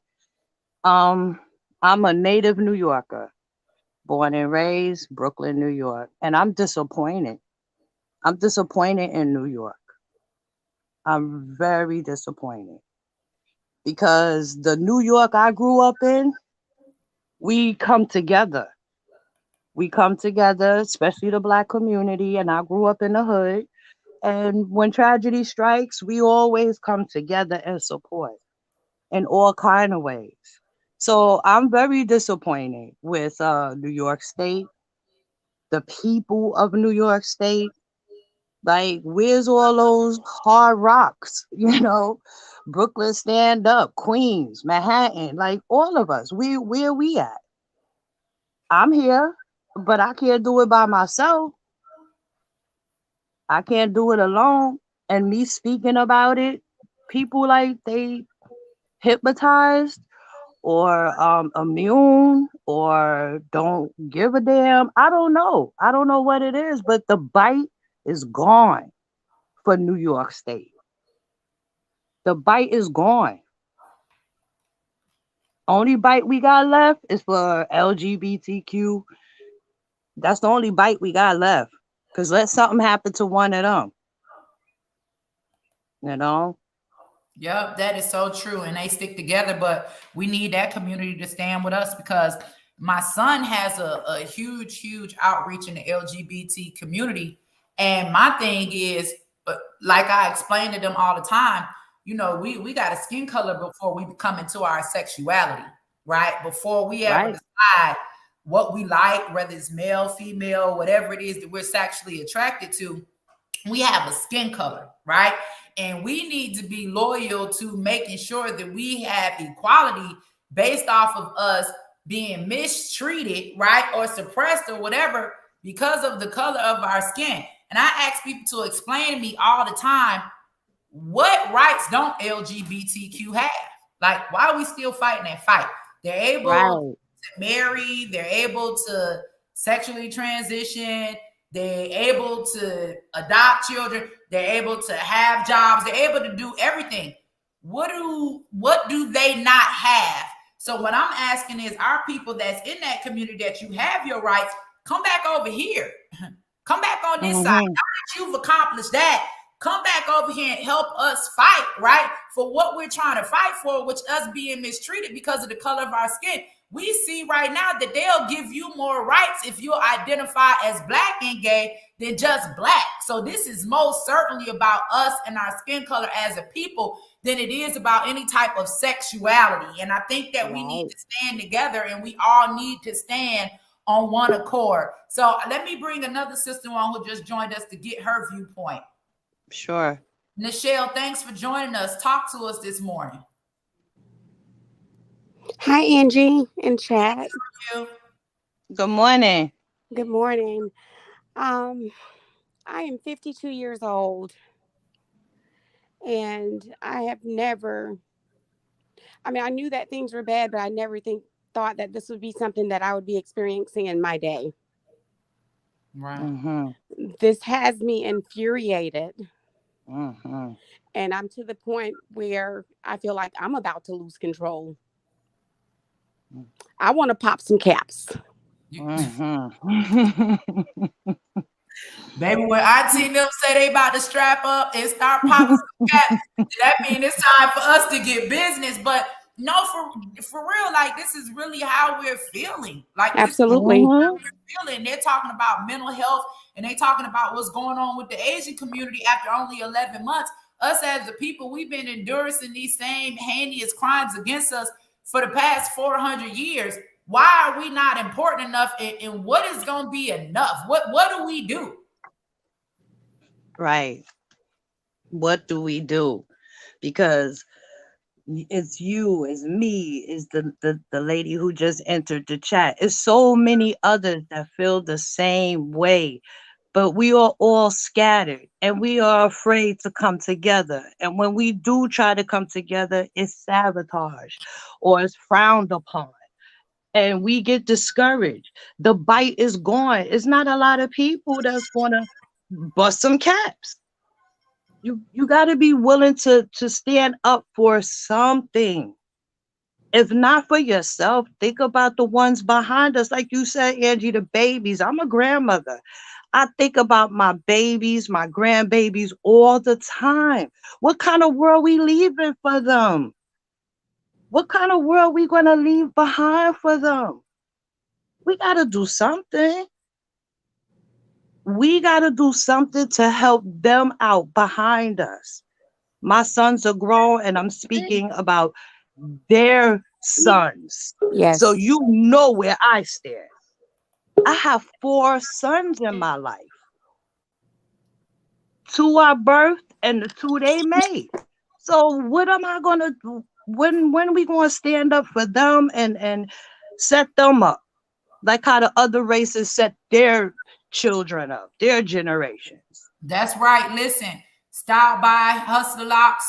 Sis, I need you to come in. Then we going to Brian Rames, Marquise, Mama Deb, and Shay. Talk to us. Stop by Hustler Locks. It's on you. Good morning, everyone. How you all doing today?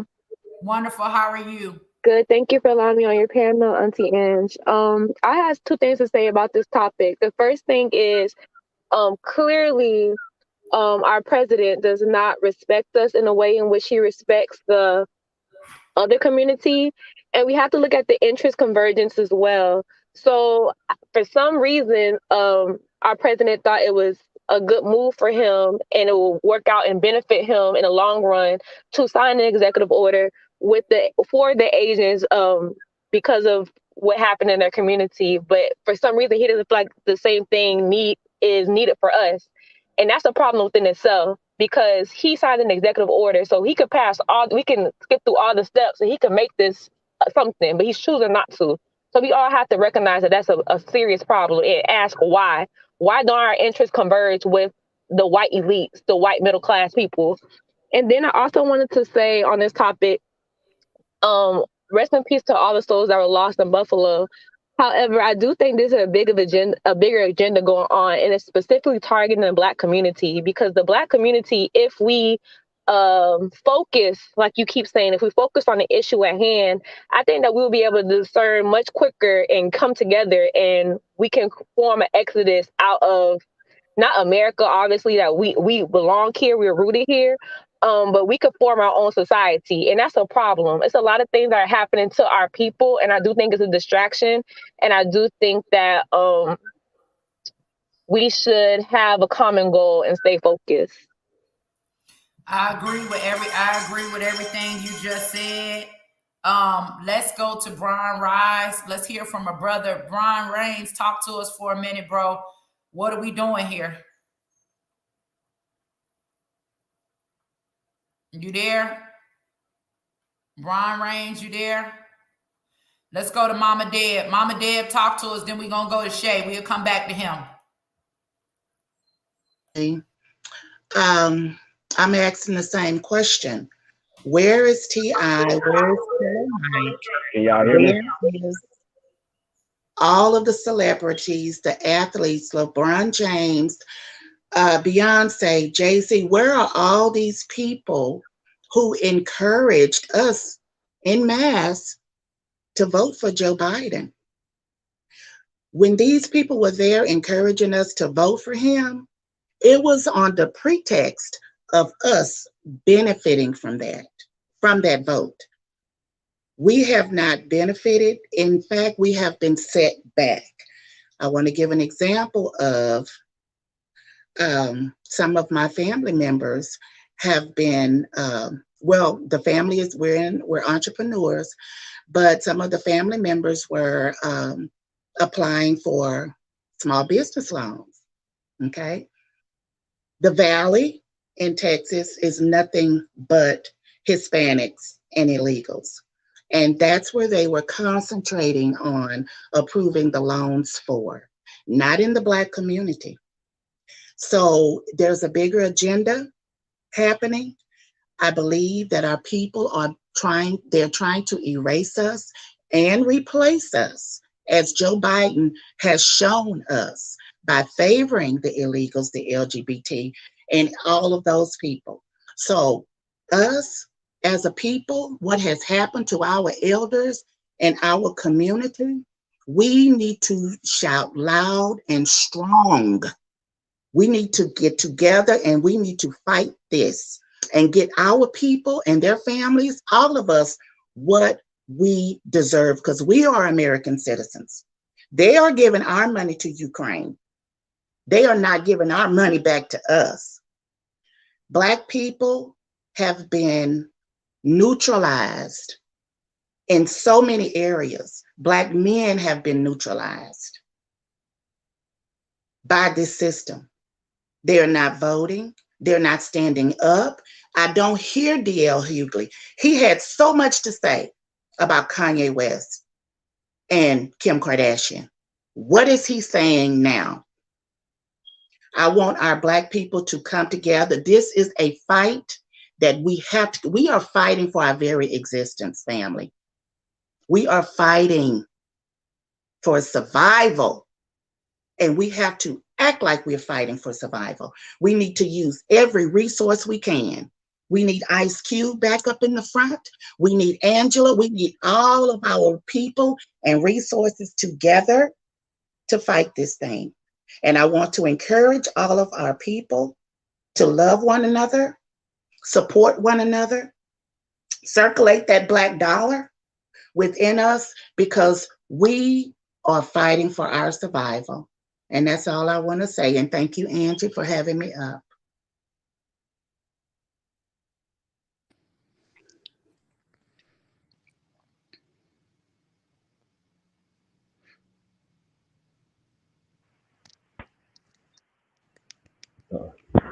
Hello? Hello? Hey, brother, we can hear you. Talk to us. Good morning, everybody in the chat.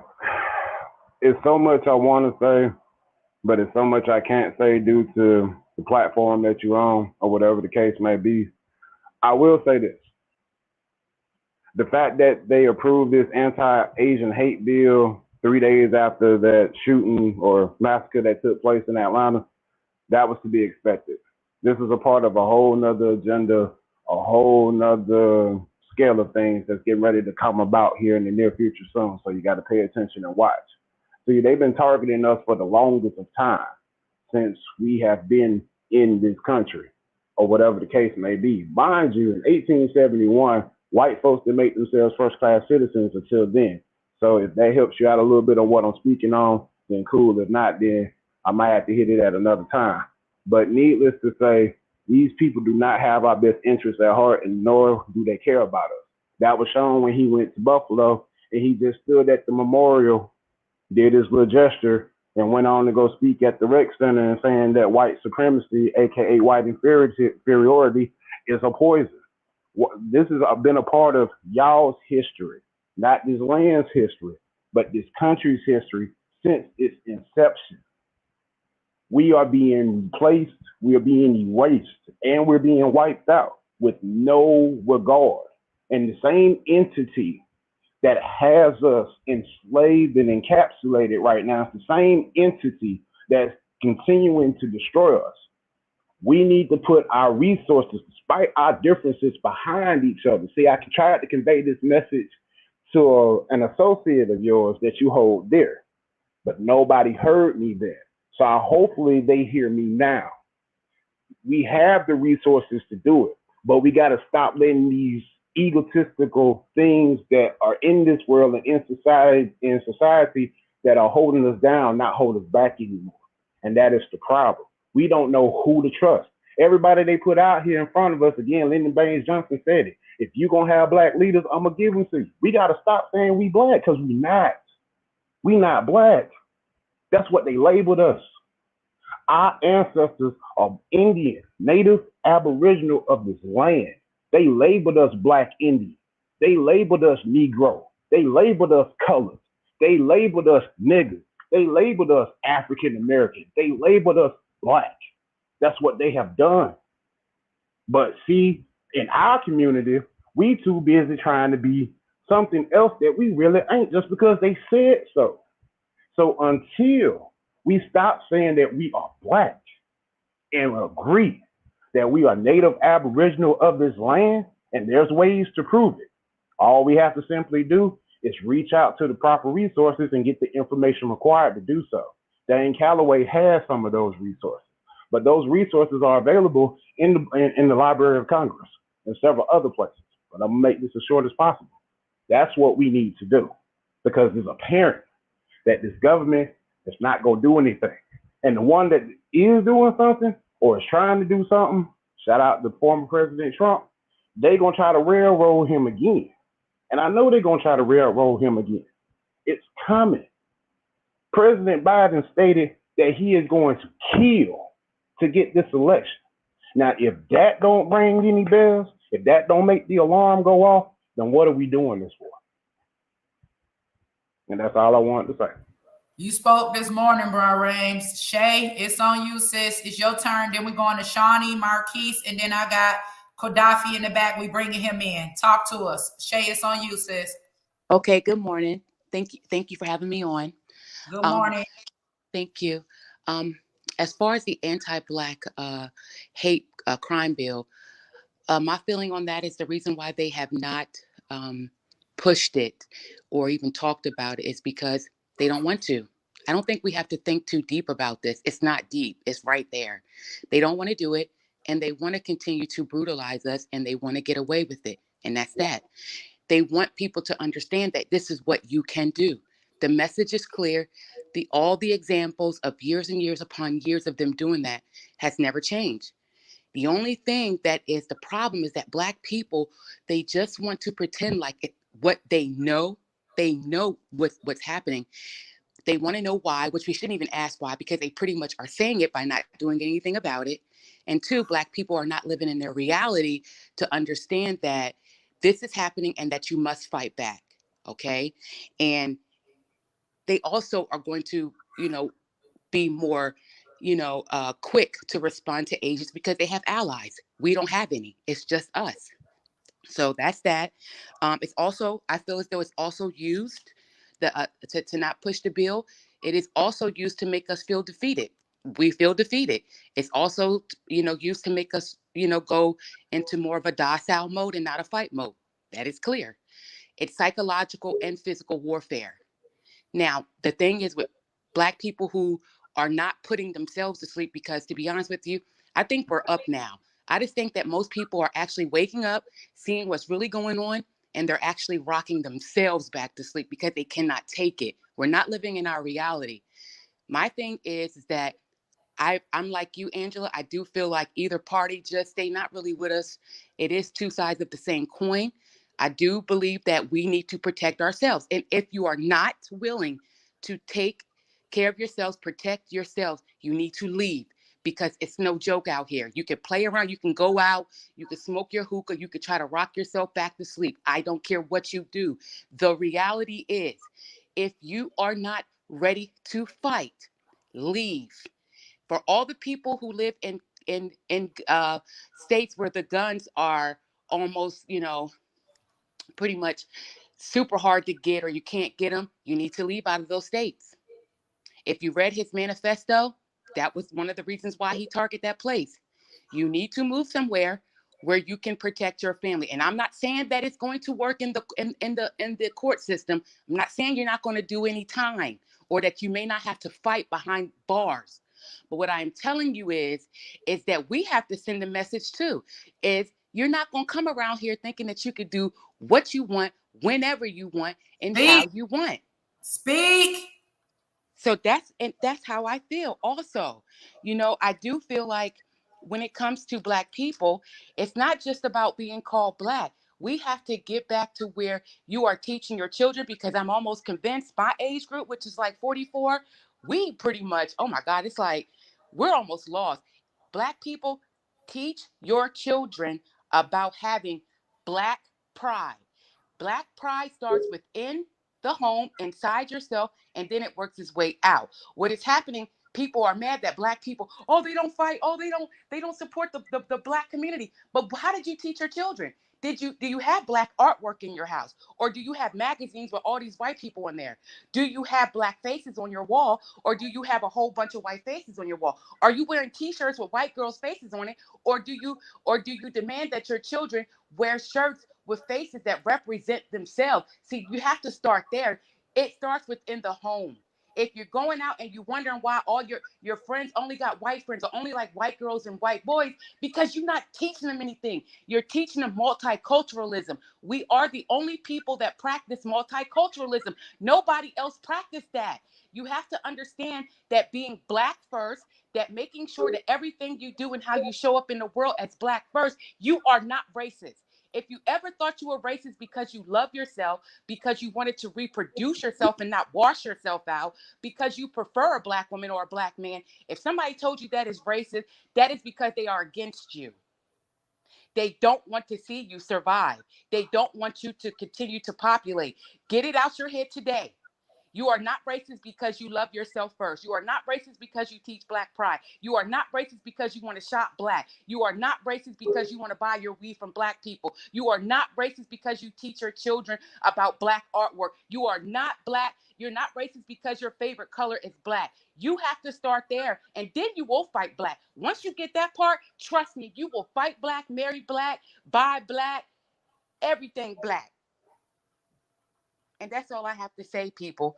Protect yourself, love yourself, teach your children about Black pride. And then I think we'll be all right. Because I'm telling you right now, we fighters. If you don't know nothing about Black people, if you get mad, I get mad at us. If you don't know anything about us, we will fight you. Sis, you said a whole lot and it all made sense. I got chills. It ain't nothing wrong with us being proud to be Black. Guess what? It ain't nothing wrong with white people being proud to be white either. I The agree. problem comes in is when we begin to hate and we begin to kill. Thank you so much, Shay, for coming in. Shawnee, we on to you. Then we go on to Marquise, and then we go on to Gaddafi. Then we have Janine and Copper. But let's hear from Shawnee. Good morning. Good morning, Sister Angela. How you doing? I'm wonderful. How are you? I'm doing good, thank you. And hello to the chat as well. Sis, I wanted to come up here and I wanted to talk to you about Mr. Cory Booker, since I come from the state of New Jersey and my family happens to know him personally. So okay. I want to talk to you about Mr. Cory Booker. And I want to tell you that the Cory Booker that used to be the mayor over Newark is not the Cory Booker that's in Washington, D.C. right now. I don't know that man no more. My family don't know him no more. But I'll tell you one thing. Every time he's going up for re-election, he sure enough show up and give my uncle a call and ask if he can come and speak at our community center. We have had a Black-owned, Black-run by my family community center in Rahway, New Jersey since 1967, when our own people told us we couldn't do it. My father and his brothers, they went out there and did it. And Cory Booker, every time he wants to run for re-election, he shows up, asks us if he can speak, because he know that we have a good reputation in the whole county that we live in for helping our people. So he wants to get the Black vote, so he'll show up and talk to the people. But I'm telling y'all, because my family knows him personally, all right? Cory Booker done sold the Black people out. He done sold our community out. Now, Sister Angela, how come nobody is asking the question? How come Cory Booker can show up at the border for the Spanish people, but he can't show up in Buffalo, New York for his own people? You better speak on it. Speak. How come he can't do it? I have not heard anything coming from Cory Booker out of New Jersey. And I got on his case so bad that he actually blocked me from 2 of his numbers. He blocked me too. So we in the boat together. So I just wanted to let our people know that if you think that Cory Booker gonna come up with the answer, the solution, no, it's not gonna happen. He's not even doing nothing for the Black community in New Jersey that voted him in. And I keep telling my brothers and sisters, stop voting for this man. Don't vote for him. If he didn't keep his word the first time, if he didn't keep his word the second time, what makes you think he's gonna keep his word the third time? We gotta get him out, and we gotta get in brothers and sisters that mean what they say and stand on their word. And if they choose not to stand on their word, then we gotta get rid of them too. And that goes for everybody in every state that is of our people. Second thing I wanted to say is this. I don't know why y'all, and I keep telling my family, my melanated family, why y'all think Joe Biden gonna do anything for you when he keep giving you the middle finger over and over and over again?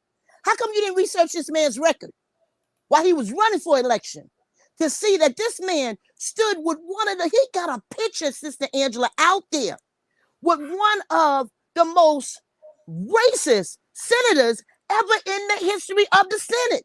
He's a Dixiecrat. And he was what they call a Grand Wizard? Yep. Grand Wizard of Ku Klux Klan. And Joe Manchin. He spoke the eulogy over his service. Him and Joe Manchin. Joe Biden been a white supremacist for a long time. Y'all don't remember what he said about the woman that the Supreme Court judge? Remember what he said about her in the courtroom? Y'all better go watch the video. He don't use the N-word. You better go check the videos. Stop voting for this man. He's not going to do anything for us. And Kamala Harris is a joke. I done researched her too. She's a joke. I done researched her whole background coming out of Jamaica. And her parents, her father's parents, that they claiming is black. No, they not. You better go do the research on that. Because her mother her father's mother had relations with this plantation with one of the most prominent plantation owners in Jamaica. And that's where her father came from. So, and according to the Bible, you are what your father is. Woo! That's a dark Indian, like the Darwinians that come out of southern part of India. That's where she get that melanin from them Darwinian Indians out of India. Don't be fooled, family. They even told y'all when they confirmed the election for Joe Biden, which I don't know how that happened. But what did they say? The first ever Asian. They said that right on TV. And my mother, that, she said out her own mouth, I'm not going to do nothing specifically for black people. I don't know if I need to pull the video, but y'all, I will. Thank you so much, sis. Let me say this, sis. Family, what we got to start doing is, and our ancestors showed us the way. They don't respect nothing but our dollar bill. So we got to start boycotting. You got to stand for something. Listen, I am the niece of a Black Panther, Black Liberation Army member, one of the most notorious ones. And they locked my uncle up as a political prisoner of war for life. Never let him out. Look up his name, James D. York, better known as Bashir. He's the one that planned with precise precision the escape of our sister that we got down there in Cuba. He's the one that all these New Jersey governors, when they running for office, be talking about. We got to stand for something. We got to start boycotting. We got to start boycotting. The only thing they respect about us is the dollar bill that's in our pockets. So hold back your dollar bill. Our ancestors in the 60s and in the 50s, they showed us the way. You just got to stand for something. You don't need that hair if our sister's getting beaten up in an Asian salon. You don't need that hair if our sisters are getting beaten up when they go into a Jewish neighborhood or a Jewish establishment. You don't need that hair that bad to go up there in that store and give them your money. You don't need a hookah that bad out of an Arab store when you see our people being disrespected like crazy. Stop spending your money with people who do not respect you. And the last thing I'm going to say, sis, thank you for your time. And the last thing I'm going to say is this. Brothers and sisters, you better take some self-defense classes. You better get, a firearm the legal way. Take some classes and learn how to shoot it. Because this is a war. We are at war. And they coming for us. Now, Sis Angela, I don't know if you know about that manifesto that Phil Scott read off, because somebody that was in the Klan last year, they sent Phil Scott the manifesto from the Ku Klux Klan and from other white supremacist groups. And Phil Scott, he dropped a link for it so that people can go up there and read it. And you know, They're coming for our neighborhoods. this is what I want to say, y'all. This not nothing new. Like, it feel new because the power of social media is allowing us to see how real and rampant this really is. Now, when things get put out on social media, we're all impacted by it because we're all able to see it and we're all able to feel it. So y'all know this been going on forever. This didn't just start. But the problem is that we're waking up to it and now we're seeing it plain as day. Shawnee, thanks so much for Thank coming. you for your time, sis, and please reach out to me. I will. Marquise, it's on to you. Then we're going to Gaddafi, Janine, Monique, then Lauren. So much. Thank you for your time, sis, and please reach out to me. I will. Marquise, it's on to you. Then we're going to Gaddafi, Janine. Marquise, you got to turn your YouTube off. When he turns his YouTube off, we'll come back to him. Let's go to Gaddafi right quick. Talk to us real quick. Peace and love to the masses. How y'all doing this morning? We wonderful. Speak a little louder. Yeah, so I just want to come on here, man. It's a lot I gotta say. First of all, we have to really come together and understand what kind of conflict we are involved in here. Are we going to be spiritual going forth, or are we continuously going to try to integrate ourselves into this way of life that is more carnal, that is more material driven? If we continue to go by a lifestyle that is driven by material acquisitions, then we will never reach the state of felicity that we are seeking because we are externalizing the worth of one another. That is what this whole battle is about when it comes to capitalism. If they can get us to externalize our work, then we won't have the necessity or the feel to care about the next human being. We got to understand that this contingency battle we are fighting is one of a spirit of contingency and one of love. The contingency spirit is housed within inside of capitalism, is housed in the money. The one of love is housed inside of the individual. And if we continue to externalize that, then we will continue to search for this artificial lifestyle in which they have created for us, this aesthetic version of what's real. That's why when we wake up in the morning and we step outside, the first thoughts that we have in our mind is adhering to this system, is adhering to this law in which they have established, which has bind our perception of what is actually going on. See, they don't care about whether or not you get the money. They want you to have the money. The people who are way up top, they don't care about money. It's not about money for them. They care about what you are going to do for the money. What are you going to give up? You're going to teach your children that they are less than human beings. You are going to tell them to go and vote for someone who can't change anything for them in their life.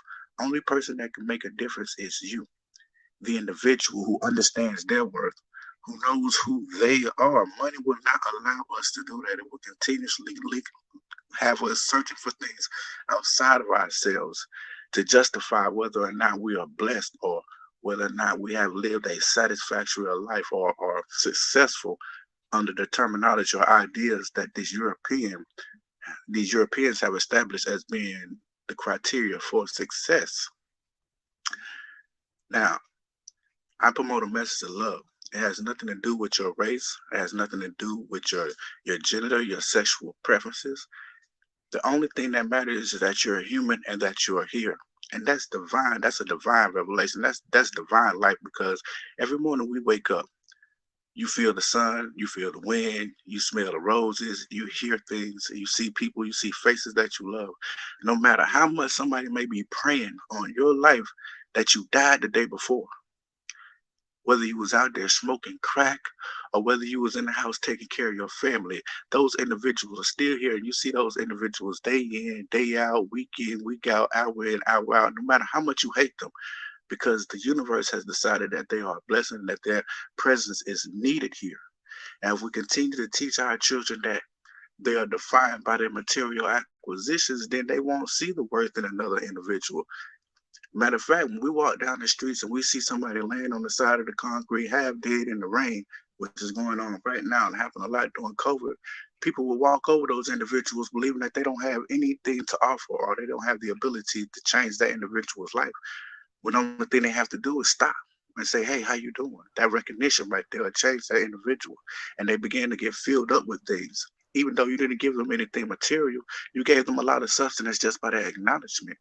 And that's what we need to get back to.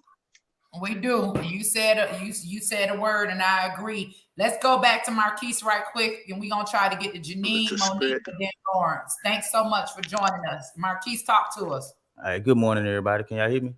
Yeah, we can hear you.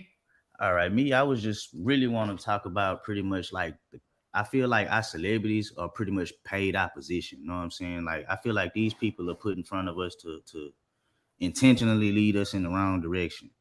You know what I'm saying? Because it's like these people can't be found nowhere when shit get real. You know what I mean? For example, like you had brought up earlier, guy like T.I., Killer Mike, I see them all over the timeline talking shit on my Instagram, all over the place. But I ain't heard nothing about this whole shooting incident from like nobody.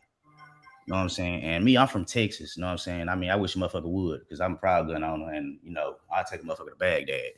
But it's like these people are put in front of us, and we look at them as being successful because they got the money and they got this influence. But I feel like they just paid opposition. The only reason they was able to get to where they are is because they were told to say the shit they got that they saying to us.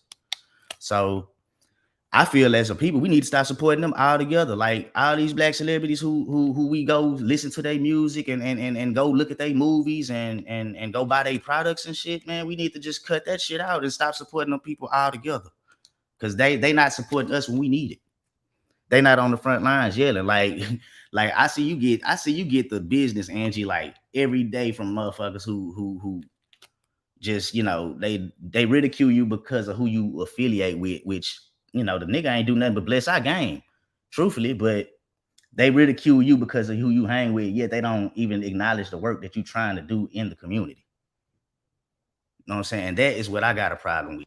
Or the work that I have done, but it's okay because we're so blinded by, what celebrities tell us to do or exactly what tell us to do. Nobody is thinking for themselves, and that's the problem. And that's the problem with our people as well. It's like self-awareness and self-thinking is just gone out the window. It's like whatever is trending is what we jumping on. Like, don't nobody want to think for themselves anymore. You know what I'm saying? Like, for example, I had brought up a fact to my little brother because my little brother is part of the LGBTQ community. And me recently, like me and my wife's situation, I started going back to school and my wife works. So I was telling him, I was like, well, I'm a full-time student now, you know what I'm saying? And my girl, she makes just enough to where we can't qualify for shit. So I was like, little bro, do you think it's fair that I can't apply for food stamps, although I'm a full-time student? And I paid into, I paid taxes into, because I've been working since I've been 17 years old. And I paid into taxes for people to get, food stamps and stuff of that nature. And now when I decided to become a student, I can't qualify, but because of who you are as an LGBTQ community person, you get free housing, you get free healthcare pretty much because of who you with. And I was like, do you think that's fair that I can't, that I have to hustle to strive to put, food in your niece's mouth? I have to work hard and I can't get no help, but just because of who you like, you get all the help you want. I'm like, that shit's not right.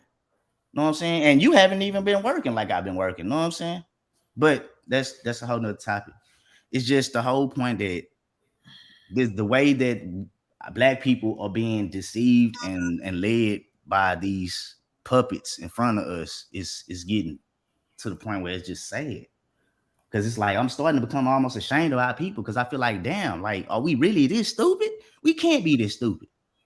Now, let people blatantly get in here and lie to our face and tell us what, for example, like the guy Joe Biden, nigga talking about you don't vote for him, you ain't black. At the same time, he's the same nigga that, tell us we don't need no more nigga big shots. You know what I'm saying? Out his mouth. Yep. But when I say, hey, when I tell my little brother again, like I say, who's part of that community, the stuff that Donald Trump did for black community, like give, $45 billion to HBCUs, which I attend, and the president that he voted in now cut that down to 2. Yep. I'm like, that affects me specifically. Yep, it does. And I appreciate you being woke and you speaking facts because that's what we talking about this morning. So thank you so much for joining the panel. I want to get to a couple more people because we got to end this at 11 o'clock, y'all. I got Janine Smith. Appreciate you letting me in. Thank you. I got Monique J and I got Lawrence Roberts. Lawrence sends me a lot of information on Instagram. I definitely want to hear what he has to say. We're going to go to Janine and then Monique and then Lawrence to end it. But before we do, y'all, I want to share this text thread. If you guys remember, I told you that I had put up a post and I said, where is the Asian community, right? That we stood with. Where are they now that it's on us? And I got a response from this guy. I want to make sure that you guys are able to see this. I want to share the screen with everybody. Let me see if I can change how we look at it right quick, okay? I got a response from this guy. Let me show you guys who this is. He goes by the name of China Mac. And I do appreciate him tuning in. He seems to kind of be connected to our community a little bit. You'll see Young Thug. You go down this page, you see Charlemagne the God.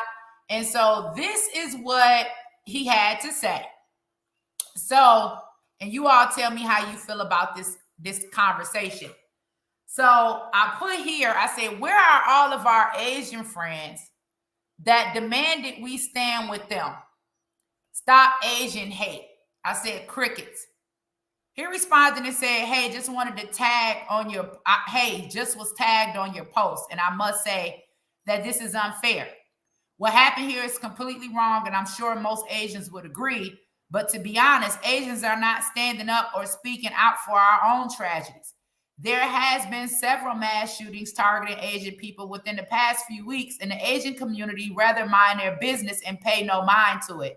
And honestly speaking, many Asian people are fearful of the Black community. One of the mass shootings that I was talking about was done by a Black person who just walked into a nail salon and started firing, killing 3 people. Most Asian people view that our oppression is coming from the Black community. That is not my view, but it is the majority. And he sent me this of the shooting that took place in Dallas. I said, I hear you, but if Asians are so afraid of us, why do they still have their businesses in our communities? They're wrong for passing any anti-Asian hate crime bill and not doing the same for African Americans. We're hated too. I said, no one deserves to be hated. We all deserve protection. I said, if you like, I'd love to bring you on my show to discuss what's happening in both of our communities respectfully. He says, I hear you, but you can't be upset at Asian people for a bill being passed, though. Where's your show? Asian people are not the ones oppressing Black people in America. We all know who is, but it seems like instead of addressing the oppressors, many people like yourself are taking it out on Asian people. We are not the ones shooting up Black churches and supermarkets. I said, I think you're missing the point. I never said we're upset with Asians. I said, where are they? Then I'm telling him where the show is, B100 Radio and the Angela Stanton King on YouTube. I said, trust me, I'm not taking it out on Asians, but I'm most certainly using that legislation as an example. As far as I know, we've made Asians in our communities rich. We support their businesses. You think asking Asians to support us is an attack? He said, like I pointed out before, Asians are nowhere to be found for our own issues. Inherently, Asians do not fight. We do not protest. We were taught to culturally mind our own business. Yes, there has been Asian protests, but that was only after the Asian hate crime was spotlighted in the media. But that fight only lasted for a short time. So I understand your frustration. But you are asking our people to do something that we don't do for ourselves. He says, good morning, by the way. And in terms of the legislation, Asian people have no power in government. If so, these crimes would not be happening towards us in the magnitude that it is. Imagine if it were white people, Jewish people, or gay people being attacked in the consistency that Asian people have within the past few years. How can a person like you be upset at us for a law being passed when we don't hold no power in the White House or wherever they pass the legislation? And yes, Asians have benefited from the Black communities. I don't disagree. And that is one of the many issues that I have with my people, that they are selfish and only think of themselves without giving back to the very communities that they have benefited from. But on the same token, are you saying that to all of the different foreign ethnicities that open stores in Black neighborhoods, Asians are not the only group opening up Black businesses and profiting off of the Black communities. This opportunity was made available to us by who? Who is it that's giving us loans before they give it to the Black businesses? To blame or be upset with Asian for taking that opportunity is to be focused on a pawn and not the major players. The Black community has been marginalized, attacked, systemically oppressed. I know this. But for the Black community to be more mad at the Asian community for their struggles than ones that are actually doing the oppression is bullying. Y'all can't do nothing to the white man because they hold too much power in this system. So instead, to take it out on the Asian people. That doesn't make sense to me at all. Even if you were to ban all Asian businesses in Black neighborhoods, do you think that would do anything to the oppression of our people? I said, I think we should do an interview because you're right and so am I, but both are the perspectives that deserve to be heard. I'm having a hard time understanding why you think we're upset. He says, I'm down, let's pick a day. So I'm hoping that he'll come join us this Wednesday at 8 o'clock because I really want to have this conversation with him because I can't understand why he would feel that me saying, hey, well, y'all staying with us is an attack. So I want to make it clear, no, we're not attacking the Asian Americans, but we are using this as an example as to why, right, they should stand with us. Let's move to our sister Janine, then we're going to Monique, then we're going to Lawrence. Janine, you've been waiting patiently. Talk to us, sister. Hi, Angela. Hi, everyone in the chat and on the panel. As always, thanks for all the work you're doing. I hope you can hear me okay.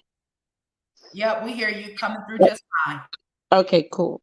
So, gosh, so many different great points. Even just based off the last one that you the thread that you just read. What gets me with his position, and it's not that he's wrong in a sense, but for Black people, I think that a lot of us don't realize that all the advancements that other communities get in this country comes from the civil rights movement that we fought. Overall, America has always had more of a Black-white issue than anything else. All the other issues came behind the race issue in America. The immigrant issues, the feminist issues, the LGBTQ issues, all of these other groups weren't attached and considered minority issues until the civil rights movement was fought.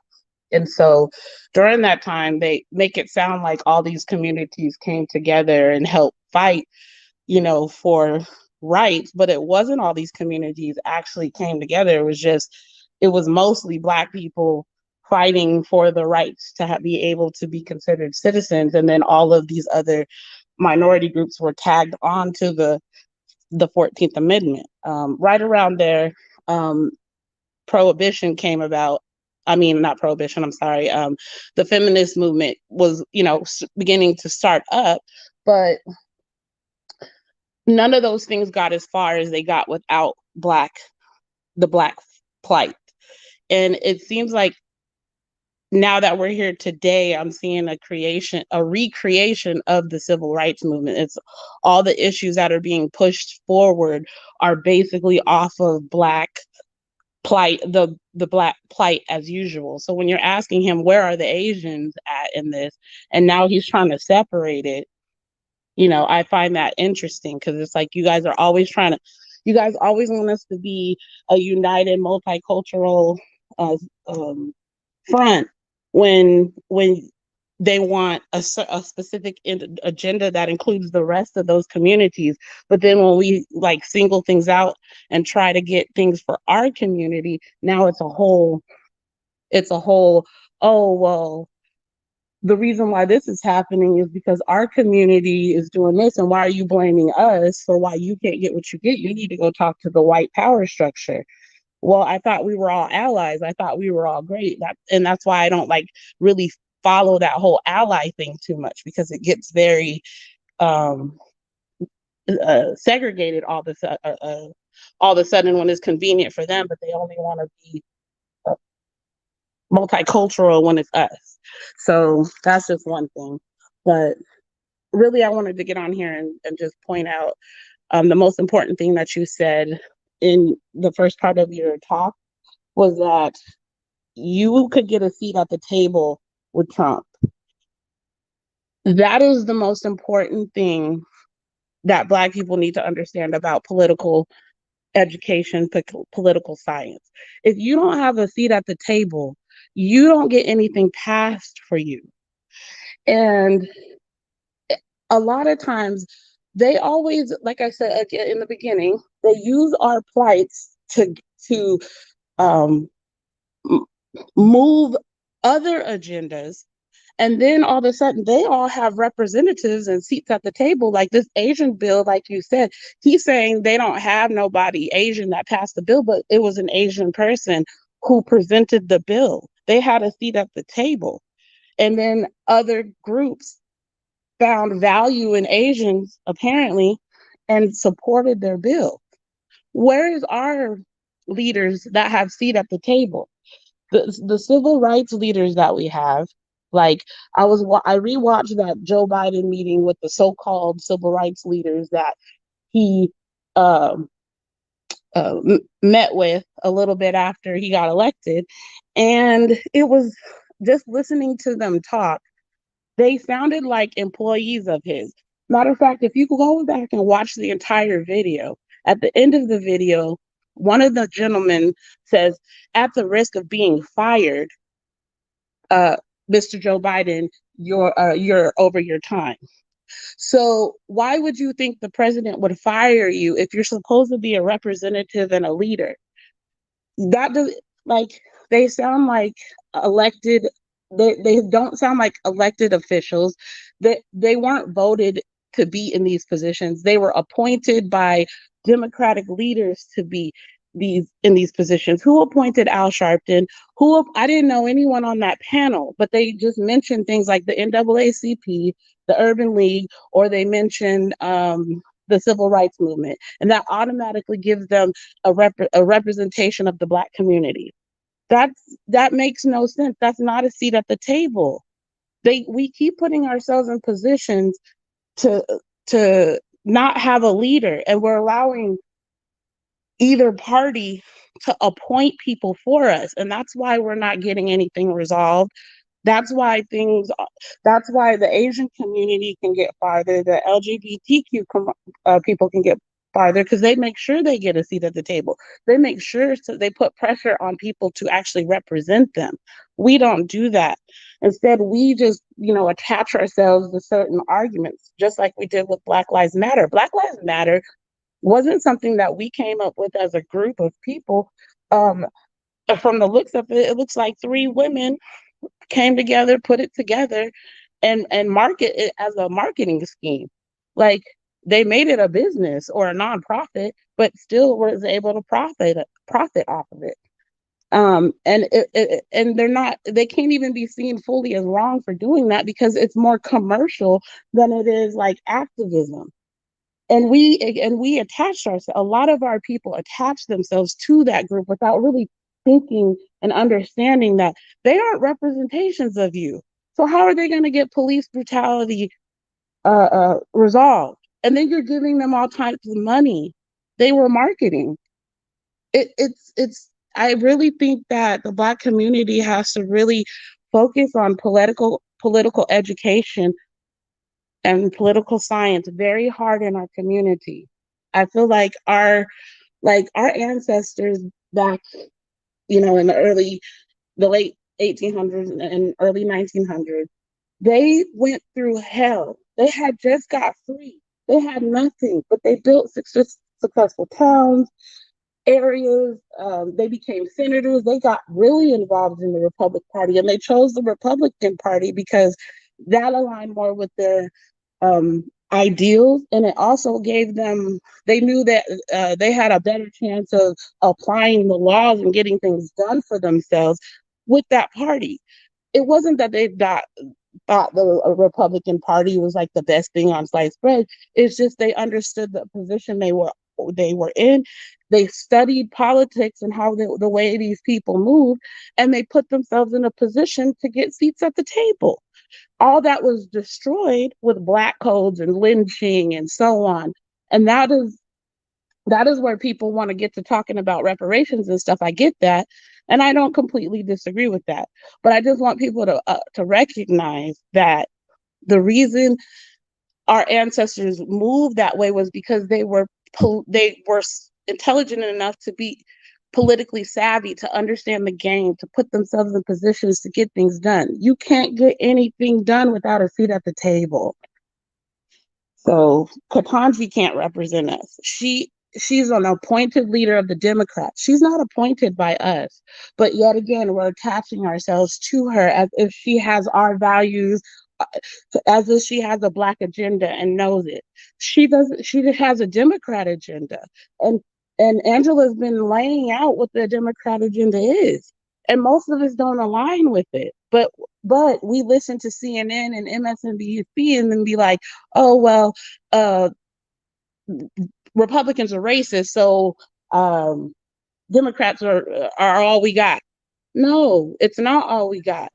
Both sides were racist back in the 1900s. You should be putting yourself in a position to get things done and align with people and elect people and scrutinize people and harshly criticize people.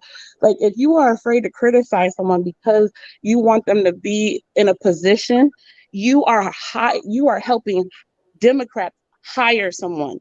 You're not electing anyone. You're not electing a representative. You have to elect people. Yep. So Thank you so much for joining us this morning. And you're right. Like we policy over people, policy over party.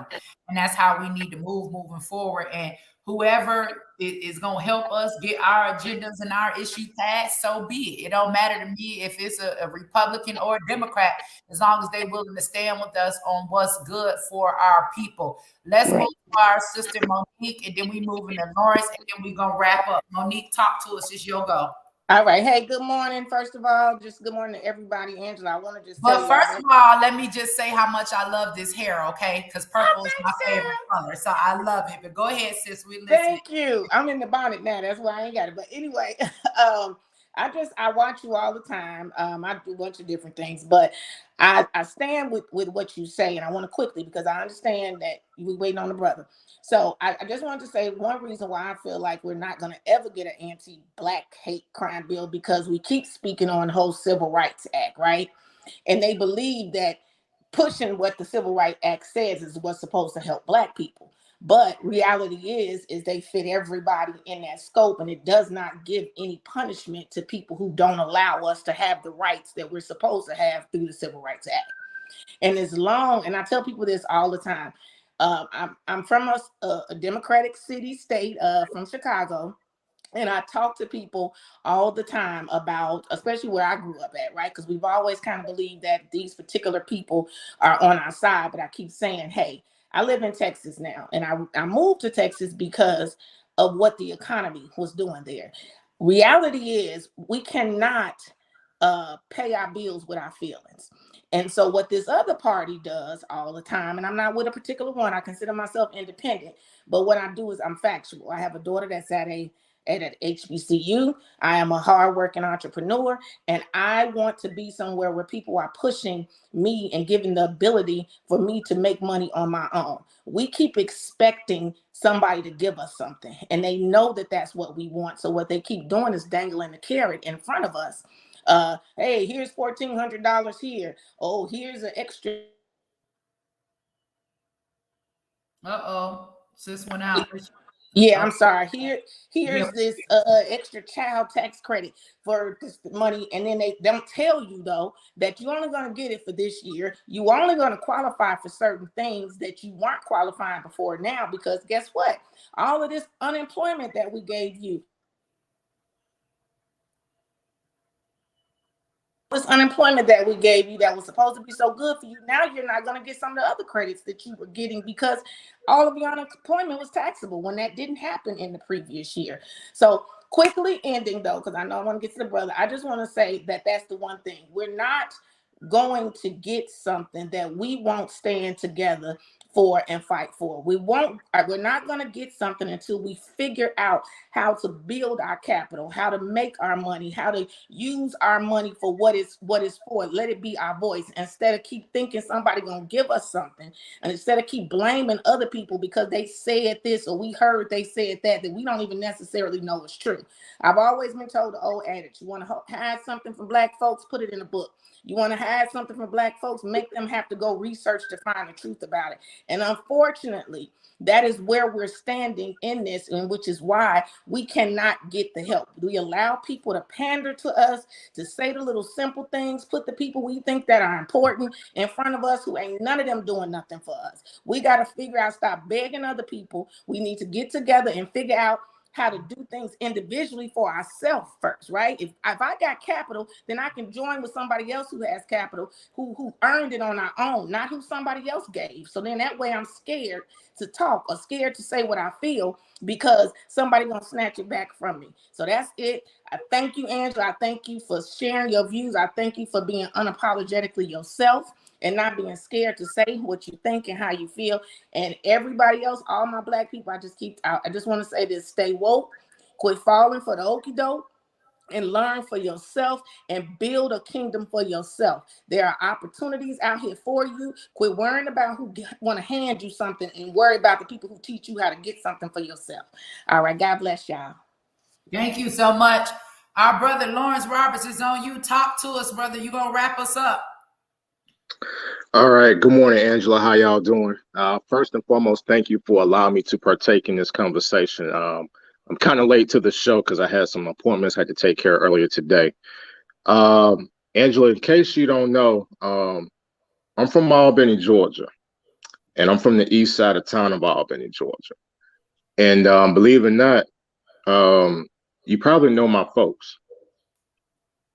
Believe it or not, I'm the son of the former state representative Lawrence Roberts down in Albany, Georgia. Does that ring a bell? Yeah, you know, my family down there in Albany. My aunt, she graduated from Albany State University. She has the oldest Black-owned income tax service. Yes, ma'am. Tax service down in Albany. Yep. Yes, ma'am. Talk to us. What can we do? Yes, ma'am. I'm gonna make it quick. I know you got to get on your show, but I was thinking like maybe next time we could talk a little bit more. But I'm gonna make it quick. One of the biggest things I'm seeing so far is that we got to hold each other accountable and responsible too. I feel as if we've geared from holding each other accountable and responsible from what we've been listening to, especially as children growing up. Now, keep in mind, I am the son of a former Democrat. I left the plantation years ago. I'm a former 17-year Army veteran, just left the Army last year, and I've been under 4 of the main presidents: Bush Jr., Barack, Trump, and now this you-know-who, apparently. One thing I'll make quick is that I met John Kerry and George Bush in Fort Lewis, Washington years ago when Bush and Kerry was morning. And I never forget what John Kerry said. He said, and I quote, "If I didn't win this election, this man 4 years from now is going to be your next president." And Barack Obama appeared on the screen. Now, this is in 2004. No one had no clue about who Barack Obama was. Neither did I. Now, let's fast forward 2008. He gets elected. I was skeptical. I'm not going to sit here and lie to you. I voted for him twice. Biggest regret of my life. I get deployed to Guantanamo Bay, Cuba in 2014. I was there from January to January 2015. January 2014 to January 2015. May 2014 timeframe was the year around the Brazilian World Cup qualifications. Barack Obama ordered the release of 5 prisoners in exchange for Bo Bergdahl. For those that don't know, Bo Bergdahl went AWOL overseas. And we lost a lot of people trying to find this man. And come to find out, Bo Bergdahl was negotiating with the enemy. Come to find out, Barack was behind the whole entire thing. Barack not only ordered the release of 5 prisoners in Guantanamo Bay, Cuba. I witnessed this firsthand in exchange for Bo Bergdahl. So That was already a big no-no for me. We don't negotiate with terrorists. But I watched Barack Obama do a lot of harm to us. Me coming from a Democratic family, I tried to have these same conversations as you would have with your audience. And I'm getting told that, Lawrence, you're crazy. You're delusional. Here it is now. I was skeptical of Trump. I'm not going to lie to you. I was very skeptical, but I did my homework. He is for us. He's really trying to help us, not just as Black people, but get America back to respectability. Here we have Joe Biden. Everything you said, spot on. But there's a lot of folks right now that don't know about what Joe Biden is doing behind the scenes. There's a lot of evil that Joe Biden is doing in front of our eyes, and nobody's paying attention to it when it's involving children. Keep your children away from him at all times. One of the biggest things we don't talk about as much as human trafficking, sex trafficking. Not just that, the crimes that are affecting our communities that we're too busy looking this way and whatnot. You mentioned the celebrities. If it's not in their narrative, they're not going to talk about it. Nobody talks about when LeBron spray painted nigga on his fence. They never caught the culprit. To this day, they never caught him. But if you speak against LeBron James or the Roland Martins of the world, yes. Any Democrat, you're labeled a coon, a sellout. Angela, I've watched the work that you've done, and all I can say is thank you. But I know you gotta get ready for your next show. But I just want to share a few words with you and continue this maybe at a later date when it's more convenient. I want to tell you I appreciate all of you all that thank me, all of you all that support me, all of you all that constantly DM me and tell me to don't give up. Like, I hear y'all and I read every message and y'all keep me encouraged.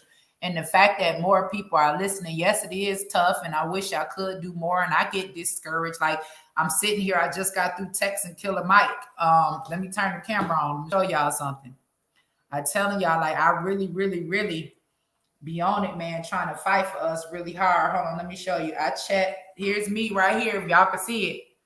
I just text Killer Mike. I text him the bill. I said, John Ossoff and Warnock sponsored this bill. Can we stand together? That's Killer Mike. I'm hoping to hear something from him. I'm going to tell you who else I text. I just text Kwanzaa Hall, right? Kwanzaa Hall.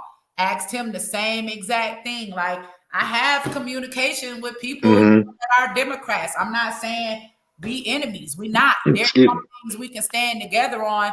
And I think this is one of us. Thank you so much for coming on, Lawrence. Thank you for your service to this country. Thank you for your education. Thank you for coming on. I'd love to have you on more and love to hear from you again. Everybody, thank you for tuning in to the Ash Show this morning, y'all. This wasn't one of the ones where y'all know I'm going off and hollering and screaming at the top of my lungs, because at this point, just like everybody else, I kind of feel defeated. And I just went down Killer Mike's IG page and I'm like, bro, I don't see nothing about the shooting. You know what I'm saying? Like, I don't see nothing. Michelle Obama, all you talking about is abortion. Where is Barack? Where is Cory Booker? Where are these Black people that standing for us? We will not allow this to be in vain. Those Black elders, that ain't cool, bro. Like, I'm not letting this ride. And like I said, it's no hate towards the Republican Party. It's no hate towards the Asian community. What this is an ask. This is asking you all to stand with us. LeBron James, Diddy, Jay-Z, all of y'all criminal justice reform advocates that was in Trump's White House, y'all silent.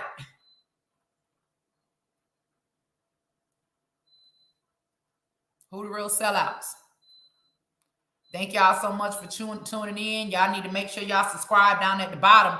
I'm going to be sending y'all a list of who to call. Go back and watch this video so we know who the Democrats and Republicans are that supported that Asian anti-hate crime bill.